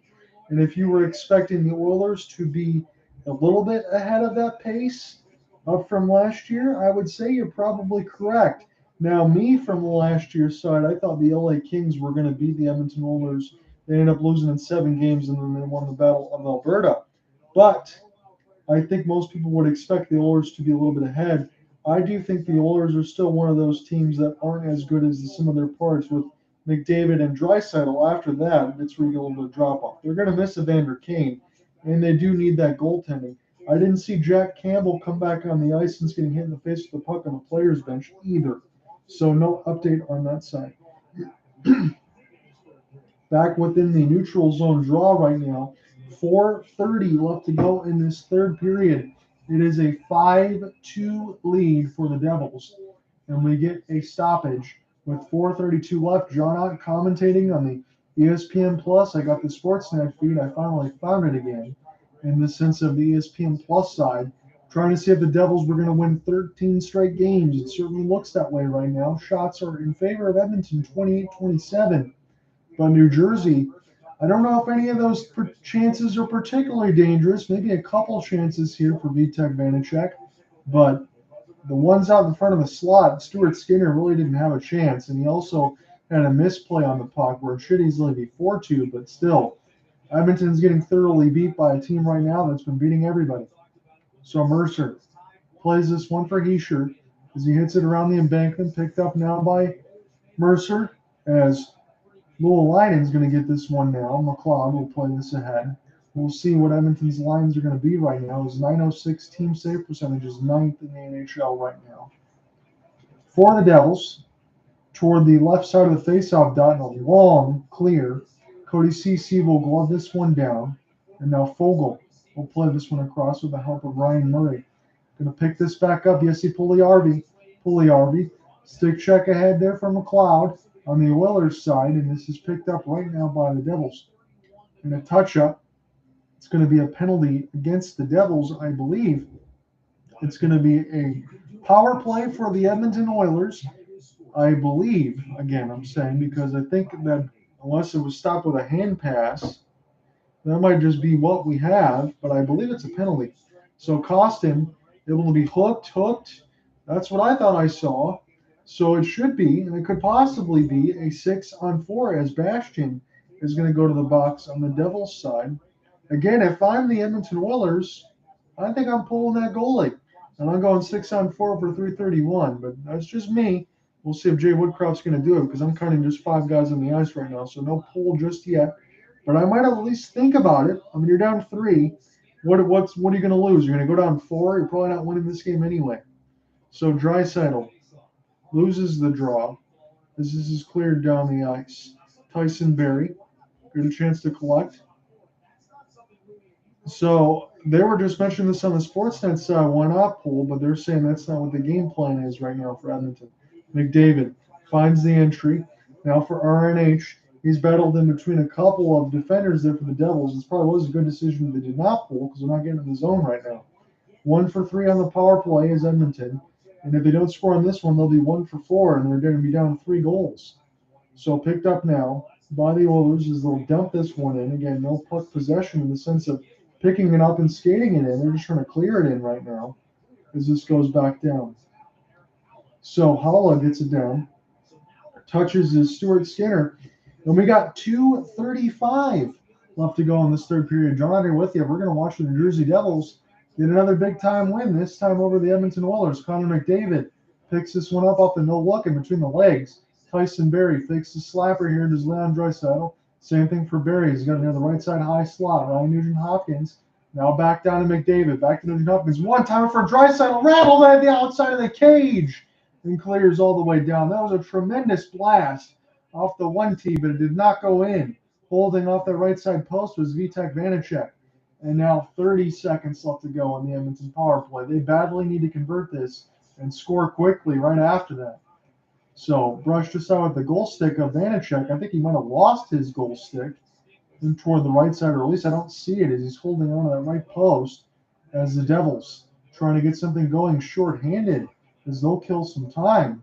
Picked up now by Mercer, skates in between the three Oilers, and you got to be confident to do that. Look, I understand you're up by 3 goals, but you don't want to have any situation where, again, now the Edmonton Oilers are going to be going to the box. So that's exactly what happened there with Vanacek, is he was held with the stick, and Holloway will be going to the box. So that will pretty much cancel out the rest of this game here, as the Devils will be getting a power play, just a 4-on-4 for 3 seconds, and the Devils will be able to go the rest of the way.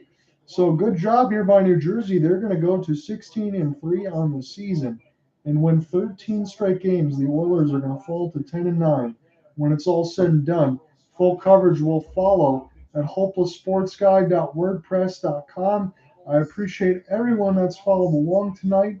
And again, when I do sign off, it'll be Saturday when we come back in here.